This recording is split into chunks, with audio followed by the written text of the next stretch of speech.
avoid it. Yeah. Well, you're like right in the middle of it. You have to deal with this. Like you literally have to deal with the bullshit like super fucking hard on a daily basis. Yeah. And that sucks. Like I couldn't imagine. So we just got back from Vegas and like literally flew in last night. Are we rolling? Are we rolling? Yeah. Oh, okay. So. Hi. But we got back in from Vegas, and obviously being here, there's almost no restriction whatsoever, right? You're here, you live life, you do your thing, go to the store, don't have to wear a fucking mask, nothing. Everywhere you go there, mask. It's still, you walk into a restaurant. You know, now I know that's not as bad as LA, but I did feel a sense of that when we went to the Cosmopolitan. Every hotel. Vegas is pretty bad. Oh, yeah. Yeah. I mean, it's still statewide mask mandate. And as soon as you walked into the Cosmopolitan, there's a security guard right there, put on a mask, and they're following you around. Now, a lot of the hotels, because they wanted people in there, they weren't running a lot of people, like they weren't chasing people around. Like we went, like where we stay was called it's a brand new hotel called Resorts World Hilton. But we went to the Bellagio, we went to the MGM, we went to all those hotels. They didn't say shit to you about a mask unless you sat down at the table. And are they still doing the plexiglass in every other seat? No. Thank God. Like I ended up playing poker yesterday. I played blackjack, and there was 4 of us sitting down at the table, and we were literally, shoulder to shoulder. The dealer didn't have anything covering up, nothing like that. So it's just all such a fucking joke. I'm over it. Yeah, it was so hard, I did notice. It was, so my buddy Fred, who I grew up skating with. Yeah. I had bought him he's like, he gets animated like that. Like he gets fired up so fucking quick. And I had bought him an FJB shirt that he fell in love with. Well, we had another buddy of ours, the guy I was telling you about that came on the show, got super fucking drunk. he bought him a Let's Go Brandon shirt. And when we were walking all over Vegas, it was like, everybody was like, yeah, let's go Brandon. I mean, because Vegas is the spot where all the Trump towns, and like, that's their vacation. They don't go to Europe. They don't go to other places. It's like Vegas, baby. Yeah. So what do you expect? Yeah. I loved it. I mean, as far as that went, like walking on the street, everybody was super cool. Didn't have any problems in the hotels. Like I will say, like the hotel we were in is brand new, and it was owned by Malaysia. It was like a Malaysian group. And so it's like 100% Asians in there. And even them, like they were like, hey. Yeah, because communists understand that this is a fucking shit show circus. Yeah. Clown town. Anybody who's come from a communist nation can truly appreciate. Yeah. They're watching America crumble. And these people think it's all about just squirting a thing in your arm. It's like, you're not looking at the bigger picture here. You literally haven't done any research. I get it. People, they have jobs, they have families, they have kids. You don't have time. But guess what? When you're unemployed and everything's taken away from you and you have no choice but to sit there with your thumb up your ass and fucking research all day because you're just like, what the hell is going on here? Like, my life is crumbling. I have no job. I have nothing. Everything's been taken away. Yeah. Well, obviously you're talking about what you have to deal with daily in LA. Yeah, dude. I spent 9 months, like, not even... It was so bad. Like, I was in the same pajamas for like 5 days, and I'm just like going insane. Like, and it wasn't because I was scared to leave my house. It was just like, what is there to do? Right. Like, I don't even know. Is there anything open besides a Walmart, Target, and a supermarket? Like, my boyfriend, we would go on a date at Target because that was like our outing. It's so sad. Yeah, I'm sorry. Yeah. And like, I'm so over it that like I walk out of my place and I can't escape the COVID dialogue, the vaccine, or symbolism. Just people here all day long. It's like, no. The only place I can go to without wearing a mask indoors is a grocery store. And it's not because I'm allowed to. It's because I don't. And I have to argue with people. And, you know, Trader Joe's is like my place because nobody bothers me. I just go in and the staff is really nice. But like, I get stares, you know, they're just like, I don't understand. Because, I mean, look at me. Like, I'm wearing my Doc Martens from 1995. And, you know, I'm the same me, but, you know, defund the media. Yeah. But places like Erewhon, you know, the hippity dippity places that act all, I'm so organic. I buy non-GMO in my oat milk and la la la. But like, I love putting chemicals in my body. It's like, what? Like, Right. Everything on top of that, everything's in them is fake. It's just hypocrisy. You know, if you want to do it or not, I don't care. Like, it's nobody's business. Sure. But the double standards and the hypocrisy is what just I have fire burning inside of me because of it. Well, like we even talked about it, there's so many people that they're spouting off about all this shit and they've not done the research. And like I was listening to something today, for example, they were talking about Aaron Rodgers, you know, the football player. And he isn't opposed. He's not like, he's just, he doesn't care about the vaccine. He's not opposed against it. He's not for it, whatever. But he is allergic to one of the ingredients in it. I mean, and he's known about this allergy for some time. It's not, well, on the CDC's website, it flat out says, if you're allergic to any of these things, do not take the vaccine. Well, he's getting a ton of shit. He's just being fucking overrun by the media because he's not taking the vaccine when it's like, hey, is he supposed to follow the fucking science or is he not supposed to follow the science? When have we ever done something like this with no exceptions, like religious exemption, medical exemption? Like, how is that not even looked at? Everyone's just treating these people like the scum of the earth, infected lepers. And it's like, you know, healthy until proven not healthy. Like, what happened to that? Yeah. I actually got told in Vegas by some very obese individual in a fucking like one of those scooters to tell me to put my fucking mask on. And and literally all I'm imagining is like a big, like I looked at her and I imagined this big fucking McDonald's French fry. Yeah, put your big gulp down, bitch. Yeah. I'm like, what the fuck? Like I literally, I just paused for a second and then I just kept walking because I didn't know, like, I'm not going to get into it. Like, you have to like kumbaya these people. You have to like really have the patience and just breathe it in and go, God bless. Have the day you deserve. Peace. See, I would like, I see here in Texas, obviously, I mean, you're from here, grew up here. Now you're just having to deal with the bullshit out there for your work. But here it's like, you know, people just aren't going out of their fucking way to say something to other people. Because we grew up with respect, integrity, morals. Like, I've noticed that. Like, somehow it got lost. Like, LA is such a transient place. You got people from all over with fucking, like, voids to fill from their mommy, daddy issues, whatever. And we all have it. I mean, nobody's perfect. Right. You know, my life is a shit show. My family's crazy. But, you know, you get all the crazy people in one area.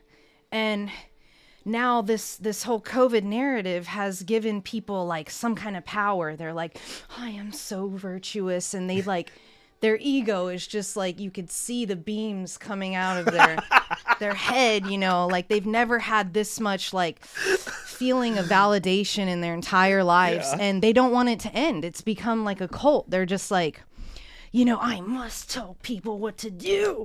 You know, like heroin addicts, they can't get enough, dude. And I've been saying, I feel like I've been living in a mental asylum for the last 2 years. I've never seen this much divisiveness, you know, and one way of thinking and like not even having discussions. And, you know, you can't even go into a Starbucks without showing your proof of facts and like matching your ID too. It's crazy. So I'm working in these accounts, doing promos because it's the only job I have right now. And, you know, I have to overhear. It's like that account. I don't know if you follow it on Instagram, Overheard LA. Yeah, I've seen it. It's like some ambiguous person that, you know, records what people say out loud and they're eavesdropping. And yeah, just everyone's got it so twisted. The entertainment is so enveloped in this just you can't be different. There's no individuality, there's no free thinking. It's like, oh, you think that, I hope you die. Well, it's weird. Well, you look at the environment out there. I think it comes straight from the point that what's the industry out there? It's entertainment. Who's pushing a lot of this narrative? The media corporations, the entertainment corporations. And if you're out there, like you want to somehow align yourself with that, and then somehow your friends are being aligned with it. And so then it just becomes this culture of everybody that it's like this big fucking group think. But everybody out there they're just so jaded by it. It's like how do you go to Starbucks and require a vaccine passport, require your fucking driver's license, but you can vote out there without a driver's license? You don't even have to show a picture ID in LA It doesn't County. make sense, dude. How do you fucking do It that? doesn't make sense. When I went to vote, I had my ID ready, and I had electric blue hair. So, like, I look like... I remember. So I go in there, and they're just fucking confused, because I'm like, oh, you don't need my ID? Oh, but you need my mail-in ballot. Like, you just want me to hand it over and sign it, you sign a iPad or whatever off on it. Yeah. And I'm like, I'm not going to give this to you. If I didn't bring it, like, what would you do? Like, I didn't bring it. My boyfriend didn't bring his, and they didn't make a fuss about it. And I'm like, just because I have it, I have to give it to you? And I was like, I'll give it to you after I rip it into shreds.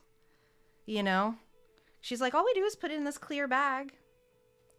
Right. Okay. Right. That's unmonitored, unsecured. Okay. Yeah. And then they tried to hover over me when I'm voting, and I was like, excuse me, can you back up, please? So over it. Do you want your I voted sticker? I'm like, no, I'm good. I don't need to fucking virtue signal online that I went to go say my piece. I put my sticker on. It was nice big. Put it on there. Dude, I do my own thing. I don't need to do that. Yeah, no, I'd say it was very well. And everybody thinks a lot about Texas, right? Everybody thinks, oh, California, they're progressive, they're far ahead because you got technology and all this other bullshit. You come here to Texas, everybody thinks, oh, we're backwards, we're this, we're that. They think we like ride horses and like chew on like wheat as we're going where we're going. Yeah, like we're Huck Finn. Yeah. Yeah, we're about to float down the fucking Mississippi somehow on our raft. Yeah, that's how they look at us. I don't know if it still is, but isn't Houston like the fourth largest city, or did it change? Fourth places? largest city, yeah. Yeah, fourth. Yeah, I think it passed Chicago for a little while, but now, yeah, it's at least the fourth. Like, I mean, I grew up watching Martin and like all the black comedy stuff. Like, that's what I like. Yeah, we had cable and McDonald's growing up. I mean, we're a first world. Like, I went to rock concerts. Like, it's. They do. They look at us like we're so backwards, and it is nice though. I mean, outside of coming here, have you been able to travel a lot? No. No. Where would I go? No, Where I would didn't. I want to go. Yeah. I moved to LA from South Florida, and it's like, here I am. My whole entire social media is Florida and Texas, and I'm just like, like everyone's living a free life while I'm I want to jump off a bridge, dude. It's like, it's been so tough mentally, but I put myself in therapy for a while, and that helped me get through it. And now I've just kind of been on like a spiritual journey, just soul searching and trying to figure out my purpose in life, because, being in entertainment for about 20 years, it's just, I really thought 2020 was going to be my year, dude. I went through a breakup. I was in therapy. I was like, it's a new me. Like, no, I've got everything lined up, new headshots, no. And then, fuck you. Like, literally, I was moving during the first week of lockdown. Like, I thought the U-Haul company was going to shut down. I was like, like, I got to get out of here. I got to get out of here. And my dates were just walking around my block in Koreatown, sipping wine out of a sippy cup. Like, because what do you do? But there's rats everywhere. I live in it's like New York City where I live. Yeah, the pictures you show on your Instagram of like the homeless and everything there. Yeah, and what you guys pay to live out there is fucking insane. Dude, and it's the insane. prices haven't gone down, and they've gone up. Yeah.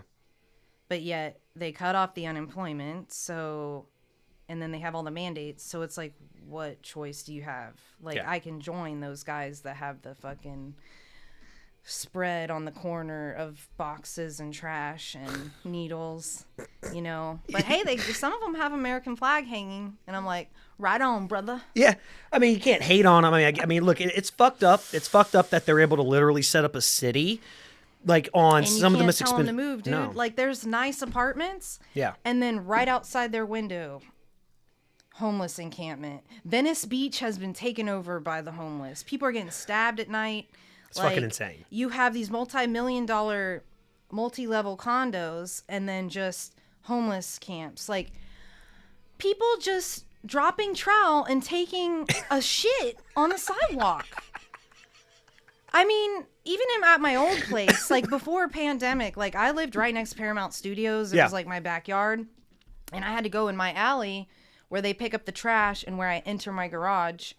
And there was a human shit stain there.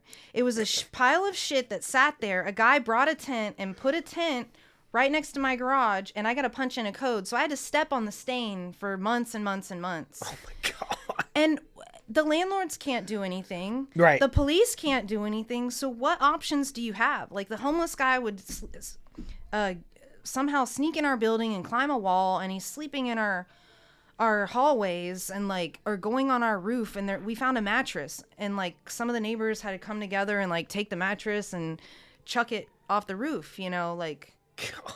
it's pure madness.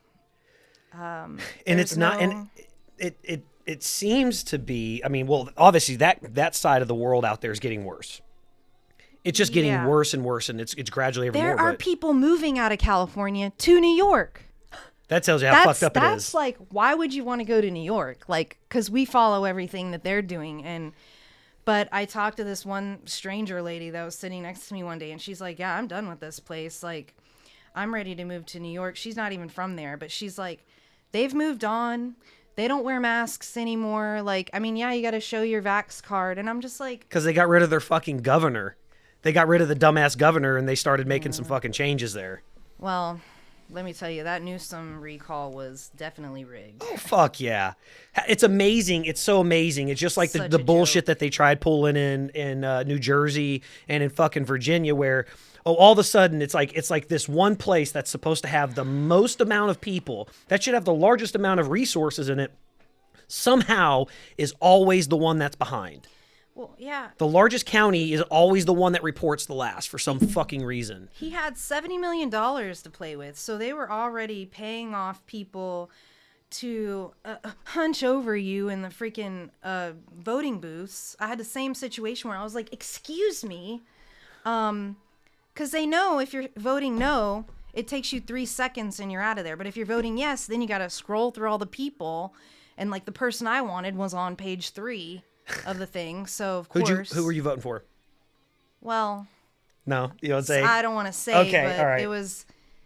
it was definitely a better option. It wasn't Angeline, I'll say that. Okay. I don't know if you saw that chick. No. I had a whole story going off on that chick.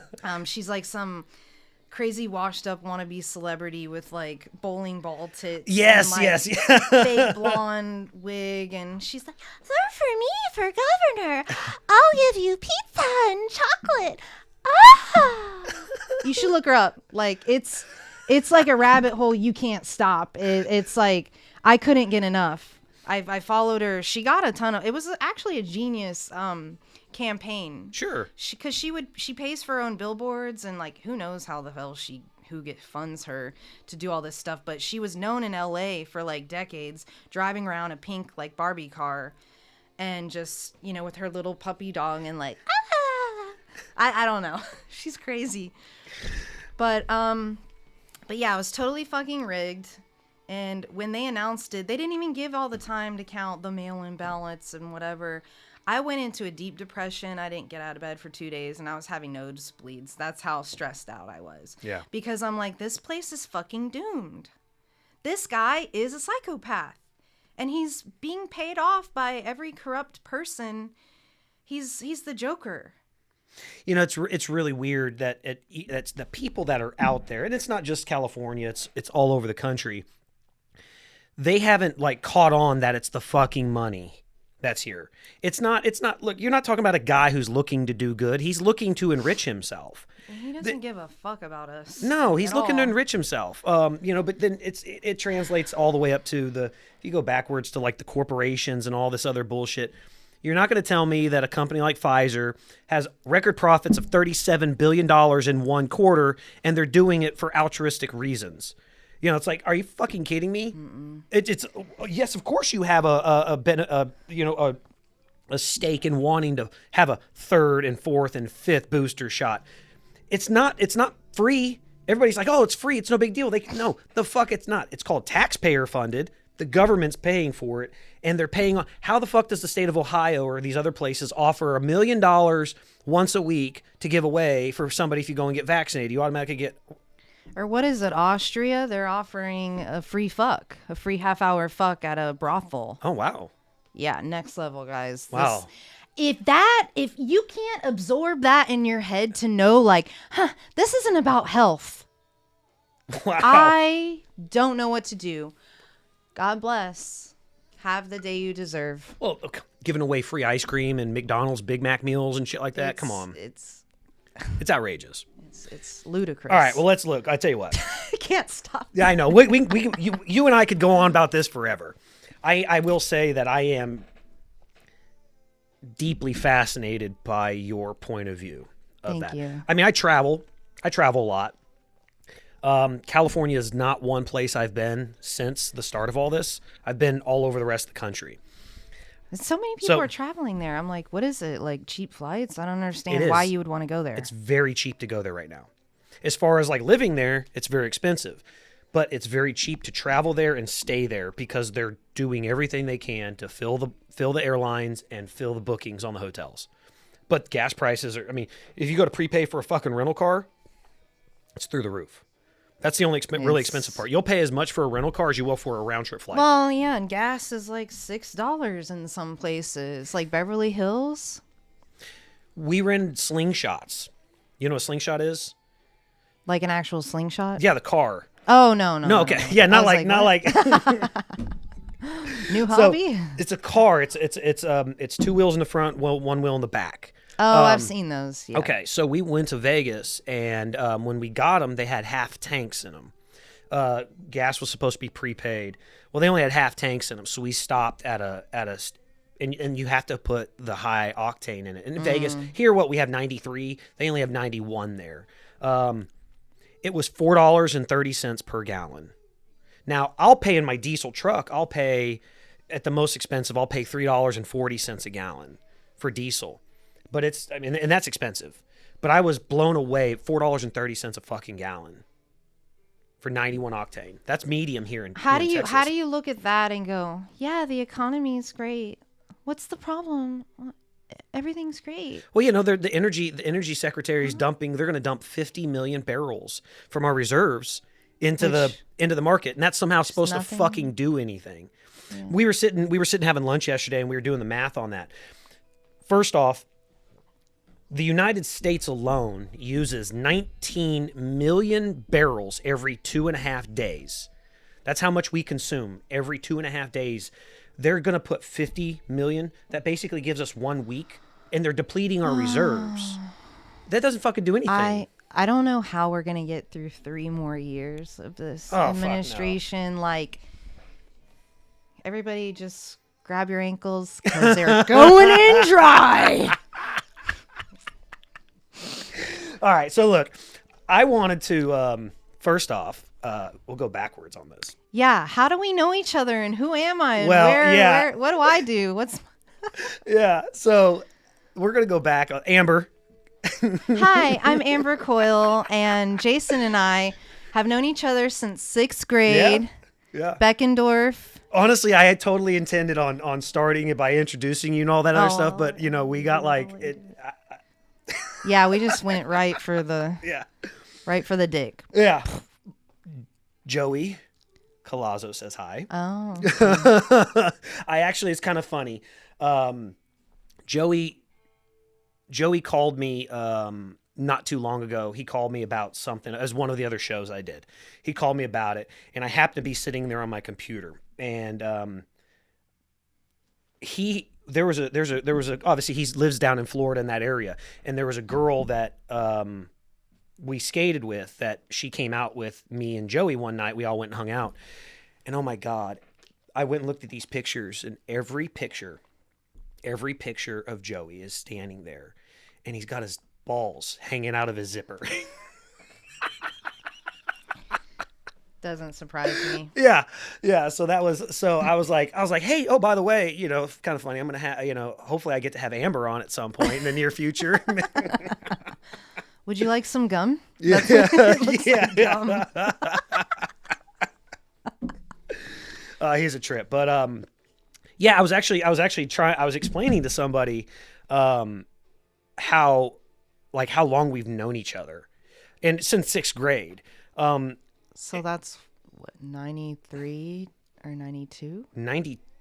No, we would have been, we would have been, what, 10 and 92? So 94. Yeah, because we started high school in 96. So 94, 95, somewhere around there. Somewhere in that art range. Class. Yeah. And so we had art class, and then I remember we had like 3 classes together in 7th grade. Wow, I can't remember. And I always remember you sat directly in front of me in one class in 8th grade.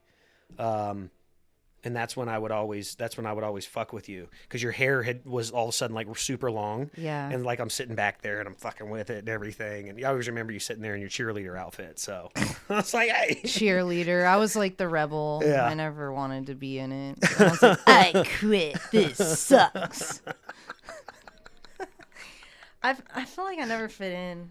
Everybody called me a freak and a hippie, and I would wear knee socks, when the schoolgirl look was in, and people were like, hey, freak, da da da da. And then like the popular girls wear it and they're like, damn, she looks hot. And I'm like, fuck you guys. I'm sick of this shit. Always the black sheep. Always the outcast weirdo. Well, I get to being here, obviously living in Tomball still.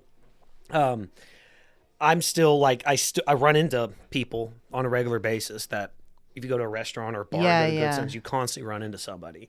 And it's hard to recognize a lot of people now. Yeah, no shit, right? Yeah, let's be honest about that. Hey, God bless. Just God bless your genes and God bless mine, I guess. Well, it's my job to keep myself up, and I never had any kids. I know that causes stress.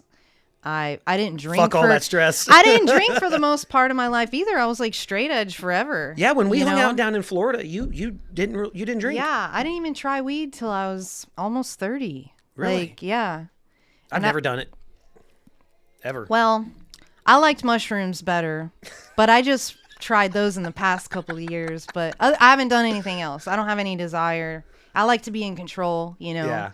But mushrooms made me laugh like I've never laughed so hard in my life.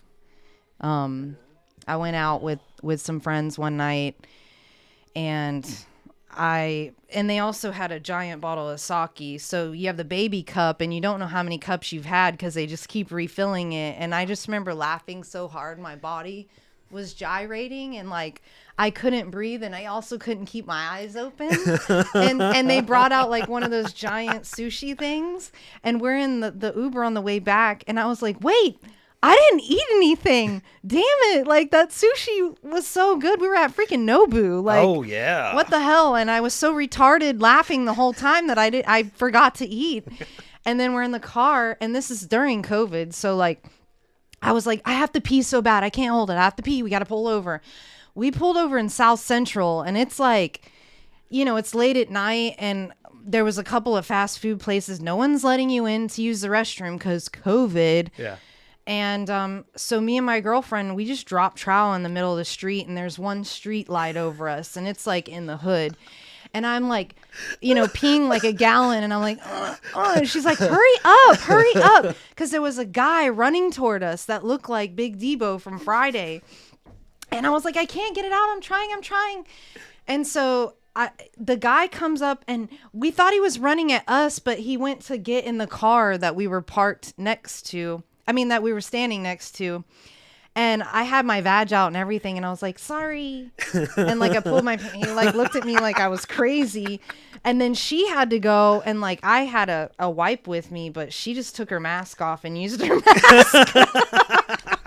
But that was one of the funniest nights I've ever had. Mushrooms, highly recommend. I would love to try them. I haven't done it yet. At some point I Well, will. in California, everybody, they got chocolates and stuff. It's like, well, we went by you get microdose and kind of know where you stand. Well, Vegas, it's like, or Texas, it's like marijuana's legal in Oklahoma. I think it? Yeah. Oh yeah. There's dispensaries everywhere in Oklahoma. You go to New Mexico, and I guess it's decriminalized, and they really don't say shit about any goddamn thing in Louisiana. Texas is just kind of like, we haven't just gotten there yet. So it was a trip as soon as we got to Vegas, they have the largest, market is the largest weed dispensary in the world. Wow. And it's bigger than a fucking Walmart. They said it's like a 45-minute line if you want to check out. Like, whoa. Yeah. It's a trip. So I'm like, what the fuck? So I want to try it at some point. I would love to get in there and try it. I just haven't. Yeah, weed was fun for a while, but it just makes me retarded. Like I just feel so dumb, and then I feel like I started getting paranoid. There was just like all of a sudden one day a switch flipped, and I was like, I'm having a heart attack. I think I'm having a heart attack. My feet are bleeding, and I'd have to turn on the lights because they felt wet, and I'm like. So I like, you know what? I don't really think it's for me anymore. I mean, here and there I might take one puff, but like that's all I need. I don't need more than one puff. Have you ever done anything like a DMT or anything like that? So really just mushrooms and weed. That's pretty much it. Yeah. I'm too scared, you know? It's like my mom did all that stuff, so it kind of freaked me out. See, I go back and I tell my parents, and my parents were partiers. Yeah. Like I know back in the day they were doing every goddamn thing out there. And I have to ask my mom, I said, is that what's wrong with me? Like, were you seriously, were you fucked up when you were pregnant with me? Cause I mean, that's gotta be the excuse. So I've never done drugs. Actually, one time I thought I had smoked weed, but turns out it was the guys had just took a bunch of fucking like tobacco and they were fucking with me. Oh. So this was when I was a teenager skating and everything. So thank God I would have failed one of the world team drug tests. But no, I've got a buddy of mine, Dustin. He's done DMT, and he said it's just. Now, I had him on the show, and of course he was drunk, and he couldn't, like, verbalize it. Oh, God. So I tried to get him to explain it, but I've talked to him about it when he was sober, and he said it's literally the most life-altering experience. Yeah, like, opens a portal. Like, you never look at life or think the same way. Like, I want to try that. Like, I want to see.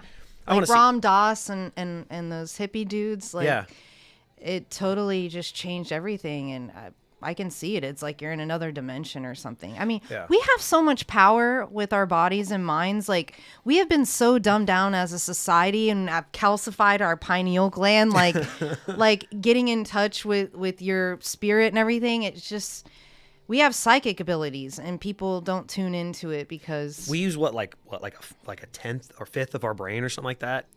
Not even. Yeah, it's a very small percentage. Not even. Yeah, not a fifth. We use like less than 5% or something like that of our actual brain power.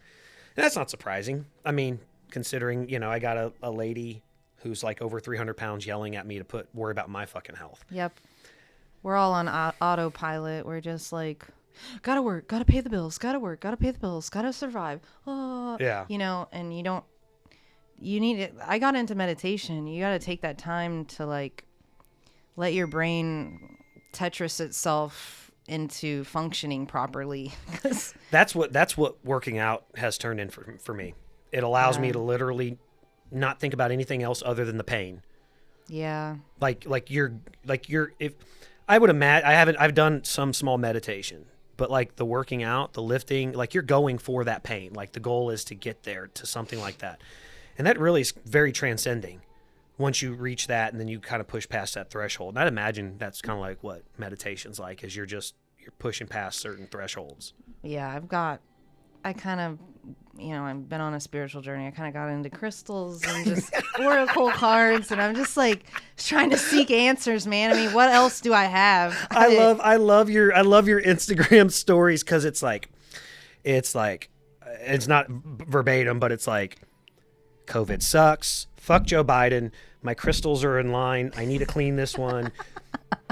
LA's a fucking dirty shithole. Uplifting quote. Yeah, like it's that's how my brain works, y'all. Yeah, exactly. Then something very positive is being said. Yeah. You're like, okay, I'm gonna wash all this bullshit away that I just did. Well, hopefully it helps someone out there. I don't know. I've gotten real picky with who I let in anymore, just because it's just crazy. It's like, have you had, I'm assuming probably with people maybe that you've met out there, you probably had some conflict with. I had major fallouts. Yeah. It was like a total life cleanse this past pandemic. I got in fights with people over memes. That's just fucking stupid. It's a lighthearted joke or whatever. It's an opinion, but you don't have to agree with it. But it's like they just, like I said, the ego and the pride, they just want to fucking go in there and tell you how to live your life and that you're wrong. And, and friendships that I had for like 10 years where like I did a lot for these people and I was a good friend and I didn't do anything wrong. And like, but whatever, I thank God because, out with the old, in with the new. Why surround yourself by people that don't really care about you? And they clearly never have. So, yeah. Everybody's out for themselves. It's just like, what can I gain from this relationship? How can this person help me? And I take it to heart because I was raised here differently than a lot of people. Yeah. And, so it's been difficult, but my little soul tribe, it's gotten very small, and I know I can trust these people, and I just got to focus on that. And they've helped me get through all this bullshit. Like, I don't know. I mean, I was suicidal a few times. Like, it's hasn't been pretty. So God bless my boyfriend that's literally seen me at the worst, like looking like a homeless person, like just, he didn't know what he was getting into, but which is so funny. I always tell everybody, I'm like, you guys can't wait till you guys meet she's beautiful, my friend Amber. You guys are gonna love her. She's got a great fucking personality. And then when we've talked on the phone, you've talked about, you're just sitting around looking like a fucking homeless person. Yeah, and I'm imagining this in my mind. It's like, it's like it's like Instagram versus real life kind of thing. Oh, like, yeah. And it was bad when I had the blue hair, because my hair lady, she didn't want to work anymore, and so she didn't even refer me to anybody. And like, this is part of my job, but yet I had the blue hair, and it washes out, and then the roots grow out, and it was just like I look like a clown. Like, it was like a dirty head clown. Like, I may as well just have had dreadlocks, because But I'm trying to get my life together, y'all. Have you had, with anybody that you had prior to moving to LA? How long you been in LA for now? 11 years. Jesus, and then I was in South Florida for 7 years. Right, because when you moved out of, I pretty much left South Florida in 2006, 2007. Yeah, that's when we were hanging out a lot. Yeah, because I was down there doing a bunch of work. And then you moved out like 08, 09? Well, I came back a couple times in 08. I left in 2010. Okay. And tested LA for 2 months, and then I went back and got my shit and like went out there beginning of. Yeah, because the last time we hung out down in South Florida, we hung out at the Hard Rock. We went out there. We didn't gamble. We just kind of sat out in that patio, or there was an atrium. It was my backyard. Yeah, pretty much. When I lived on the Indian reservation. Max. Yeah. Yeah, that's cool. What I was going to ask you is you've been out there for 11 years. Is there anybody that you developed that you had relationships with prior to going out there that like you because of your outspokenness, have you lost contact with them and parted ways, or like people in Florida or Texas? I've deleted people. It's just like I don't even have the patience. Like, it's one thing to have a differing view. I accept all. I have people I know people of all kinds believe in all different things, and I don't want to judge. But when you are putting out so much hate and negative energy, like you have a hate-filled heart, Yeah. and you're mentally ill, Yeah. I can tell you're mentally ill. Like, I'm not even going to argue with that. I'm going to just... And we have these people on our social media. It's like, yeah, I met you at a club about 15 years ago one night, and here we are, and I'm seeing you on my feed every day. Why do I need to see that? Right. Our society, like, this shit has got... There's pros and cons, but it's just gotten fucking weird. And then people die, and their thing is still up, and... And now we can't control the algorithm. It's like back in the day, Facebook used to be like live, like this person posted in real time, and you can like pick and choose who you're seeing everybody that you're friends with. But now it's like, oh, I have more than 2,000 friends, so like it's randomly picking this guy from high school that's never said one word to me, and I'm seeing his whole life, what he makes for dinner. I'm like, I don't want to see this. Like, Zuckerberg, fuck that guy. Like, metaverse, I can't. It's getting too far. We're getting towards, it's like we're living in Black Mirror, They Live, 1984, Handmaid's Tale, V for Vendetta. It's like all of these things. Oh, Idiocracy is a big one. Oh my God. Yeah. I can't, dude. I tried explaining that movie to somebody that hasn't seen it, and you're like, this is where we're headed right now. Oh, we've been in that for a while. It's insane. Yeah. But, yeah, I've had major fallouts. Yeah. I just had a fallout with my business partner of 8 years, best friend for 10 years. But it's not even about COVID. It was like some backstabbing bullshit. And so it's really been a purge, you know? But see, I've had the exact opposite experience. And here's why. I refuse to delete anybody. I refuse to block anybody. People will block me. I get that quite often because I say a lot of stupid shit. yeah. But I've had the exact opposite where it's actually endeared more people. And even people that don't think. Yeah, I've gained a lot of just internet friends and like people that are in LA that are trying to like find like-minded people, you know, like fuck all this. Well, that's, I was actually, where we're at today, it's actually almost more segregated society. Like people are only seeking out like-minded people. Yeah, you got to think 100% down the line how I think, or fuck you. You're like, you like that's fucked up. And like, it's just because the news told you to. Yeah, I love the opposing opinion. I love it. Yeah. There's a good conversation that could be had there. We obviously with the recent Rittenhouse, verdict, the acquittal. Buddy mine in North Carolina posts on his. He says, really, it's sad that come tomorrow we will all probably wake up with far less friends than we have today. And my response to him, because he was happy about the acquittal. And my response to him, I said, well, were they really friends at all? Were they just people, acquaintances of, social media, things like that? Right. They were probably never really your friend at all. And if they can't remain friendly just because you have a differing of opinion, do you really need that person in your life? No, it's called toxicity. Yeah. Like, I'm not going to go out of my way. Like, I don't, like, people want to say stuff, whatever. Me personally, I've gotten to the point, believe me, spending the 4 years where I spent, you learn just to fucking ignore shit. For me personally. I mean, that's a big culture shock, obviously. Mm-hmm. So you deal with that and like, oh, all right. And I'll say my piece. Choose your battles, dude. Like, well, but it's wasted energy. They'll come on mine. Like, I'll just scroll past the bullshit they'll say, and they'll come on mine and they'll say stuff on there. And like, the worst thing to do to people like that I have found is to talk around them. Like, you don't actually acknowledge them, but you refer to them while you're talking to other people. You're like, yeah, I got this dumb fuck that said something over here. I don't say their name, don't say anything. But yeah, he thinks like this and he's just a really big fucking idiot.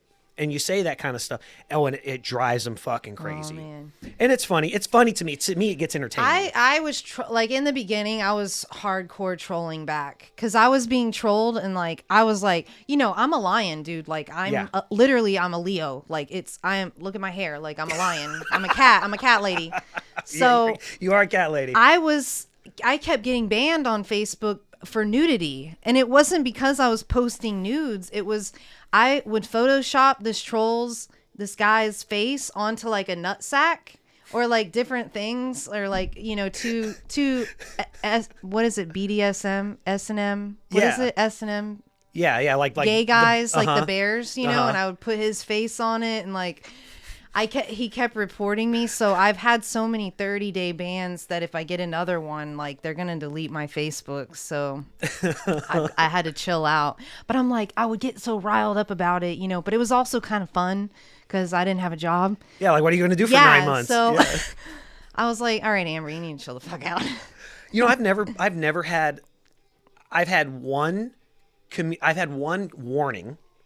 I've never been banned. I've never been cut off. All the horrible shit that I say, the language I use and everything else, I've never been banned. This year, I got a warning for something I posted last year. Like at the beginning of 2020, it was a meme. I'm getting banned for memes, and it's not, and they're memes that I find on Facebook. Right. So how is this? Yeah, they allow that on there. I get it. Look, it's a joke. To me, social media to me is important in this. I've been trying to hold my back over here the whole time. Excuse me. I know you always do it, so that one was for you. I was like, okay, I don't want to like burp directly into the microphone while she's talking. But to me, like 15,000+ on like Instagram and like 3,000 or 4,000 on Facebook. There's actually a very small group of people. Like there might be like 100, 150 people that I care to like interact with on a regular basis. But I think for me, I still look straight back to what it was intended for. To still stay in touch with your friends. I get to see your life. It's friends and family, and like people that network. For me, it was so much networking for what I do, because I don't go in the same job every day. So every job is a different group of people. So like my network is like so many, just random directors, actors. I was looking at something the other day. Does having a large, diverse social media following influence jobs you get? I don't think anyone really cares about me on that end. I don't know what people look at, and at this point I don't care. I've made my shit private now, so it's like, I do have casting directors and stuff on there, but with the algorithm, no one's seeing everything you're posting anyway. And I have a couple that watch all my stuff, and I'm like, well, they're either secret haters or they're loving it, like McDonald's. I don't know, but it is what it is. I can't not be me. All I can do is be my authentic self, because otherwise I get you nowhere. Yeah. So I enjoy it. I do. From my perspective, like with you, for example, obviously, all the time that we've gotten to hang out, stuff like that. And then, your growth out there, and then watching your sisters grow up. They're in their 20s now, kiddos, all this stuff. And you're like, they were like this big, and now they're like this big. You're like, I know. Seeing all that stuff. I like, that's, like Christian, Pilot. Pilot. I've been dying to get him on here just so I can talk about that. Would be really interesting. He doesn't like talking about, he likes to post the pictures and stuff, but he doesn't like to talk about his, career and stuff, which I get. But to have him on to talk about the shit that they're dealing with right now would be fucking fantastic. Yeah. So I bring some of my military friends on who that they're still, active duty, and they're what they're dealing with, things like that. So, but like seeing that, I don't know. I never thought we'd live through something like this. It's wild. It's nonstop. My career was going slowly for so long, and then it's like everything has changed. Like All my auditions are self-tape. I think I've gone twice in person, and I just got my first in-person callback coming up Really? for a film. Yeah, it's like so weird. I mean, I kind of like it though because I have my own like light setup and everything, and you don't have to go into that like awkward audition process, you know, where you have to be off book and like have everything memorized and like, you know, you're nervous, you know, things take over and it's like this cold room and like this person that you don't know, and then you can hear, or if you're sitting outside the room and you can hear the other people audition and you're like, fuck, that's not how I was gonna do it.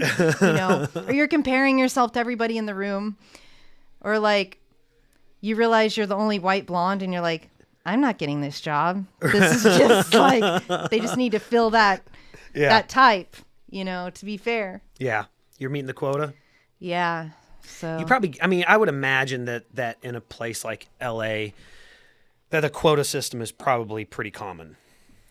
yeah, I mean, I used to be friends with Bobby Lee, and like we did some videos together, and he was on a network show. I think it was called Animal Practice or something. I forgot, but it didn't last that long. But I had an audition for like a co-star role or something, and I told him, and he's like, "Oh, like I'll let them know. Like I'll put in a good word." And like I'm like, "Ah, you don't have to do it." He's like, "No, I want you to get it."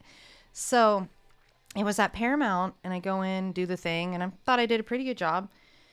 And he gets back to me and he's like, yeah, well, I talked to casting and they said you did great, like, but you know, the producer's friend such and such, it's like it's just protocol that they have a casting and they already know who they're gonna book. And it's so fucked up because being an actor, like, you spend way more money than you make. You have to spend money on all these subscriptions to websites like Actors Access, LA Casting, Casting Frontier. You pay a monthly or annual fee just so that you can submit yourself on jobs. And it's what the agents use. So like you have to have it. You can't not have it if you want to take it serious. And headshots and la la la, everything else, you know, upkeeping yourself. It's so much money. And then say you have a big soap audition or something and you've got some giant monologue and whatever, and you got to get somebody to coach you, and that's $150 for an hour. And then you go and do your thing and they already had so-and-so ready to be booked. It's like, why are you wasting my time and energy and money? Like, I'm the poor guy here. Like, it's so fucked up. They have no consideration for your life. Yeah. And when I had the blue hair, I thought, well, fuck it. You know, I've always wanted to do something crazy, but because of my career, you know, I have to keep this, like, look. So I was like, fuck it. Let me try something new. Not doing anything anyway. Because, you know, Gavin Newsom got paid off by the film industry so that they were essential workers and everybody got to continue filming while everybody else's business is going under. Right. And, like, people like me have nothing to do.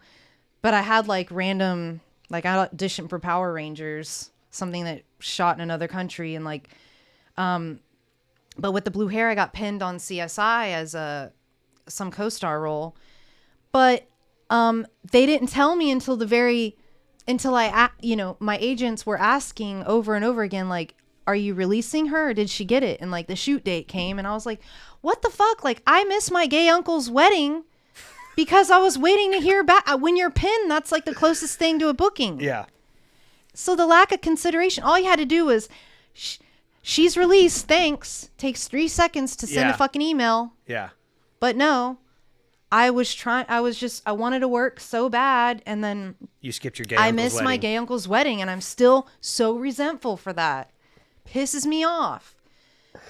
It's like, you guys have no idea what, I mean, the calluses that you have to get through this. And I've had people from Tomball that I don't even fucking talk to. And they're like, hey, my daughter or my niece is wanting to get into modeling or acting. And I'm just like, don't do it. Yeah. Like, I'm not trying to be a Debbie Downer, but had I known what I was going to go through, you know, I would never want to put somebody mentally through that. People have eating disorders. I had a friend that she was bulimic and she died, dude, choking on her own vomit. Like, The agency would make her come in and weigh every week. And they're like, you gained a pound. It's Thanksgiving week. You should probably eat some lettuce, girl. Jesus That's Christ. abuse. Fuck yeah. That's fucking abuse. Yeah, that's horrible. Did you Yeah. ever have to deal with like the like the Harvey Weinstein Oh, the environment? Me Stuff Too? like that? Hell yeah. Hell yeah. Yeah. But I'm not sitting here going, me too. Give me the intent. Like, I don't need to do that, okay? I've been through it. I don't want to relive it. It is what it is. Yeah. And it's not just one story. It's like multiple things. And sometimes you just got to go, well, I learned from that. I put myself in that situation and I was naive. And it is what it is. I mean, you know, Right, wrong, or I'm indifferent, sure you're other taking people. I'm responsibility. sure other people have had worse things. I haven't had the worst thing happen to me, but like, I've had some fucked up shit. Yeah. And you're going to. I mean, and photographers like trying to get you naked, and these young girls and their parents aren't there. I mean, there needs to be a union for models because I've done a lot of that in my career, and there's no one to protect you. For chasing down your money, getting paid, misuse of your image. I have friends that were in Paris and they're taking a picture of a giant poster of me. And I'm like, what the hell? Like, that company said that they were a small startup and I got paid $300 and it's like a worldwide fucking campaign. I've had so many lawsuits, like just trying to get what I deserve. Yeah. Like whether you take me serious or not, this is my career. And you need to respect it. Like, Yeah. so many people lie and deceive they don't want to pay you what you deserve. Like, another company used me worldwide and put me in a magazine and said, be our next spokesmodel, get $100,000 contract. I'm like, bitch, where's my $100,000 contract? Because you paid me $300 for that photo. and I am the face of your brand, bitch. It's you in the photo advertising the contest. Yes. Oh. And I don't even get a notification. I have somebody telling me, here, thank God for my friends, because they tell me where they see it. Such a fucked up industry. Somebody was in New Braunfels and was like, hey, I'm shopping in this clothing store. Here's this tag with you on it. And it's like a picture from like 15 years ago. They didn't tell me they were going to use me on their clothing tags. I got paid $100, $160 or something for 15 years of usage. Jesus Christ. Go fuck yourself. I gotta survive too. How am I supposed to live? Now, I did see it's a kitchen appliance commercial you were in. Braun, where I play my own twin. Yeah. Yeah, it was like a Braun, some kind of mixer thing. And then everyone's like, oh, do you get the free product? You just get so many free clothes. And I'm like, I don't get shit. Yeah, I can get a goddamn thing. Yeah. Oh, sorry. I don't mean to be so, but it's a lot of years of built up angst. Fuck yeah. But I'm a fighter. I like push through, and I've learned, and I don't stand for shit anymore. But a lot of people don't want to deal with the people that know too much. Yeah. It almost makes you like an opposition. Yeah. Which sucks. When you're an educated individual, instead of just turning a blind eye to everything. Yeah. You become more of a threat than an asset. Mm-hmm. And that sucks. So you have have long-term plans to stay there and continue on? I mean, you got a boyfriend out there. Mm-hmm. Is he? He's from Burbank, and Okay. all his family is there, and Has he ever come to Texas? Yeah, he loves it. He loves it. See, I would imagine he's the kind of person that we need here. Not all these other fucking Californians that are coming here. We need someone like him. Don't California my Texas. Yeah. Burbank my Texas, because those people down there, it's more country. Yeah, so, Austin is Los Angeles now. Oh my God, fuck that place right now. Jesus. I actually haven't been there in a long time, but my friends that are still there, like Becca, she's having a really hard time. Yeah. Yeah, we're both celebrating Hanukkah here pretty soon.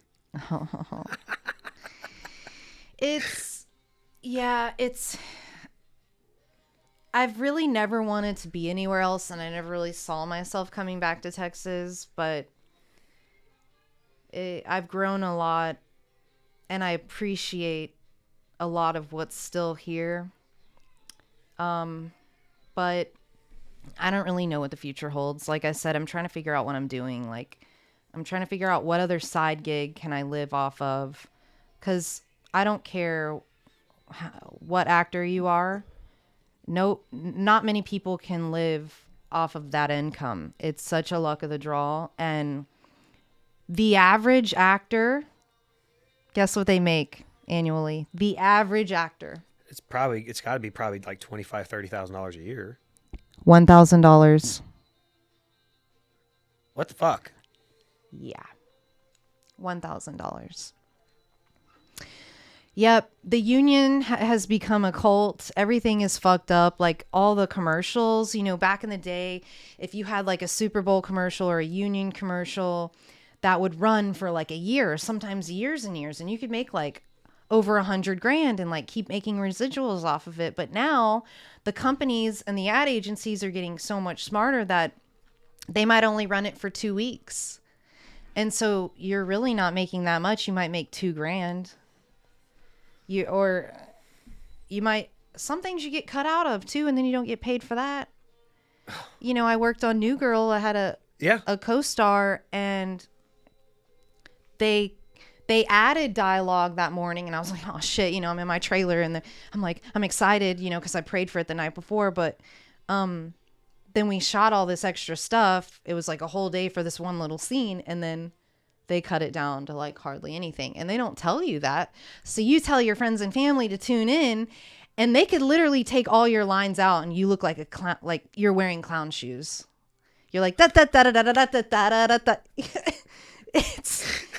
It's humiliating. Like, I've heard a story. One of my agents, she repped someone that booked a Brad Pitt film, and it was a big theatrical release. I don't know which film it was, but she played his girlfriend in the film, and she had dialogue, and she's telling everybody and their mother, and they go to see the film in theaters, and they literally cut her whole part out of the film.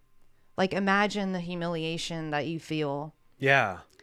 To work so hard, to go through all the hoops, just to, you know, you get called in, you do the callback, you do the chemistry test, you do, you know, all these motions just to get the fucking job. You shoot it. That's why I'm like, I get scared to even say anything when I do book anything, because I'm like, oh Lord, oh, let it air, you know? Just get it on. Yeah. So people don't understand. They don't realize, not even my own family, and I don't expect them to. You know, I got into a huge fight with my mom because I shot Black Jesus, and it was like one of my most fun roles I've ever had. I got to work with incredible comedians, and you know, my family, they don't have Adult Swim. So they're like, how do I watch this? And no one's technologically, they can't do anything. So I had to like wait till I came here to like show her. And she starts talking during my scene. This ice cream tastes like shit. She gets up and goes to the bathroom. I'm like, you're going to miss the whole thing. And I'm like, it's so disrespectful. You know, it's like a comedian doing their set and people in the front row just like talking loud and like, guys, y'all don't understand. It's not like I just think I'm the shit and like it's all about me. It's just like you don't understand all the hurdles that I went and hard work just to get that little thing. And it's my mom. Like, I want my mom to be like, I'm proud of you. You know, I just need to hear that. Yeah. And it was this huge blowout. And I was walking around my grandparents' neighborhood in white socks and black feet, just pacing in my pajamas around the block for I don't know how long till I calmed down. And like we made up. She's like, I'm sorry. Like, yeah, I don't realize, you know, everything. And it's not a normal job, that's for sure. No, it's not. It's not. But I've already spent like 20 years of my life, so I'm like, I just gotta keep going, you know? Yeah. I'll be the fucking Betty White, bitch. Like, I'm gonna make it. You know, you brought up the comedy, the comedian thing. I don't know if you saw this. I went to, you know, Fluffy was in town. Gabriel Iglesias. Who? Gabriel Iglesias, Fluffy. Big fat comedian. I don't. Okay. There's so so many now. I can't keep up. Huge time, big comedian, Gabriel Iglesias. I mean, did his last Netflix special, was actually at the Toyota Center here in Houston. Okay. So I bought tickets for him last January 2020, before the pandemic, of course, and it was for April. It was my birthday present to myself. So, of course, it gets canceled, on and on and on. So a couple weeks ago, and it was funny because at the time when I bought them, I was like, I had a girlfriend. So like I was going to take her. And then like up till like 3 weeks prior to the show, I had a girlfriend. Like I could have like taken her. And then I broke it off with her. And so like I got to take my best friend. I got to take my best friend to the show. So we end up going to the show. Every fucking comedian that comes on there, I'm talking bullshit. No. But it was even the like the host, the guy gets up there, the MC kind of guy talking to everybody. He's doing a little jokes, but him and every comedian is up there, and they've got their Instagram photos up on the fucking screen, and their name, and it says, and they're constantly saying, "Hey, take pictures, tag us, post on social media, all this other bullshit." They gave like a 10-minute intermission in between the time Fluffy came out and everybody else. So we ran to go get Chick-fil-A. We were running late. So by the time we get back, he'd been on stage now for maybe a minute and a half, 2 minutes, right? I'm sitting there with a fucking Chick-fil-A sandwich in my hand. I'm front or second row, center, okay? I bought the best fucking tickets I could get my hands on at the time. Second row, center stage. I'm sitting there eating a Chick-fil-A sandwich, and I'm laughing my ass off at this fat bastard on stage. And they're talking about taking pictures and all this other bullshit. I pull my phone out. I take a fucking picture of him while he's on stage. The lady right next to me is recording the goddamn thing. She's fucking videotaping on her phone. Security comes over, splits the people apart right in front of me and says, "Sir, I need you to come with us." You? Yeah, me. And they marched me out. They marched me out of the it's at NRG Center down by the by NRG Stadium, NRG Park. They marched me out of the fucking place and tell me the show doesn't want me there anymore. So my buddy, what are they, anti Chick-fil-A or some shit? I hadn't said a word. I took one picture. I'm sitting there eating a fucking sandwich. I'm walking with security. They have like the director of security from NRG in front of me, and they have a sheriff walking right behind me, HPD actually, and they walk me out, and I'm like, well, hold on, what am I being removed for? And the guy just turns around. He says, the show doesn't want you here anymore. I said, for what? Why? For what? He said, it doesn't matter. They don't want you here. I was like, what the fuck? And I turn around and look at the cop, and he's like, I don't know. He didn't say anything. He wasn't being a dick. He was just asked to escort me out. So they walked me straight out the building. They made me go past the metal detectors outside. What were you wearing? I was a shirt like this. I was not wearing a like fuck Joe Biden shirt or anything. I wasn't wearing anything controversial. I literally had on a pair of teal golf shorts and a fucking gray t-shirt. That said Bushwood Country Club, from Caddyshack. So I had it. So I was wearing a gray t-shirt, and they marched me out, and my buddy stops and asks him, and he says, hold on, what's going on? They're like, yeah, we threw him out. And he's like, why? And they said, oh, because he was yelling at people. It's like, what are you talking about? He's like, he literally just sat down. I'm like, I had a Chick-fil-A fucking sandwich in my hand. All this brings up because you talk about a comedian, someone talking in the front row. I hadn't said a goddamn word, like not a fucking word. Then he talks to the guy that actually came over and got to say something, and the guy's like, oh no, he was videotaping, he was video recording. And my buddy's like, no. He's like, literally, he took a picture. Well, that's where they should ask for your phone. I mean, I got kicked out of a Roots concert, and they made me delete everything on the camera. So, like, show the proof. Yeah. Innocent until proven guilty, right. Bitches. No, but not in this society. But they threw me right the fuck out. And that's what he says. He says, did you guys ask to look at his phone? They're like, no. And how dare you paying top-notch dollar on these tickets that are second row? Because you can't even go to a concert and get a nosebleed without paying $200 minimum, with all the fees. And in our society today, would you not want somebody to fucking say they had a fantastic time at your show and post it all over social media? Yeah. Instead of the other way around, saying "fuck this fat bastard," I'll never go to another one of his shows ever again. Fuck him. I'll never. I mean, I followed him on Instagram. I was like, "Fuck this shit." I'm not following this fat bastard. None of the comedians that were there. Fuck all those people. And I'm like, how dare you? But this is the society we live in today. And maybe it's like people are so fucking oblivious to. You can't pick and choose. Right. That's another thing that I get real irritated about. It's like, you know, I don't know if I want to bring. Fuck it.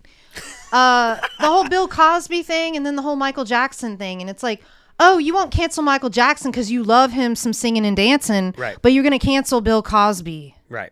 And all the other actors that suffer, that have been making their annual income off of the residuals from the reruns off of every network for all these decades, and then you got the guy working in Trader Joe's just trying to support his family, right? Like, you can't pick and choose. R. Kelly, all these people, all or nothing.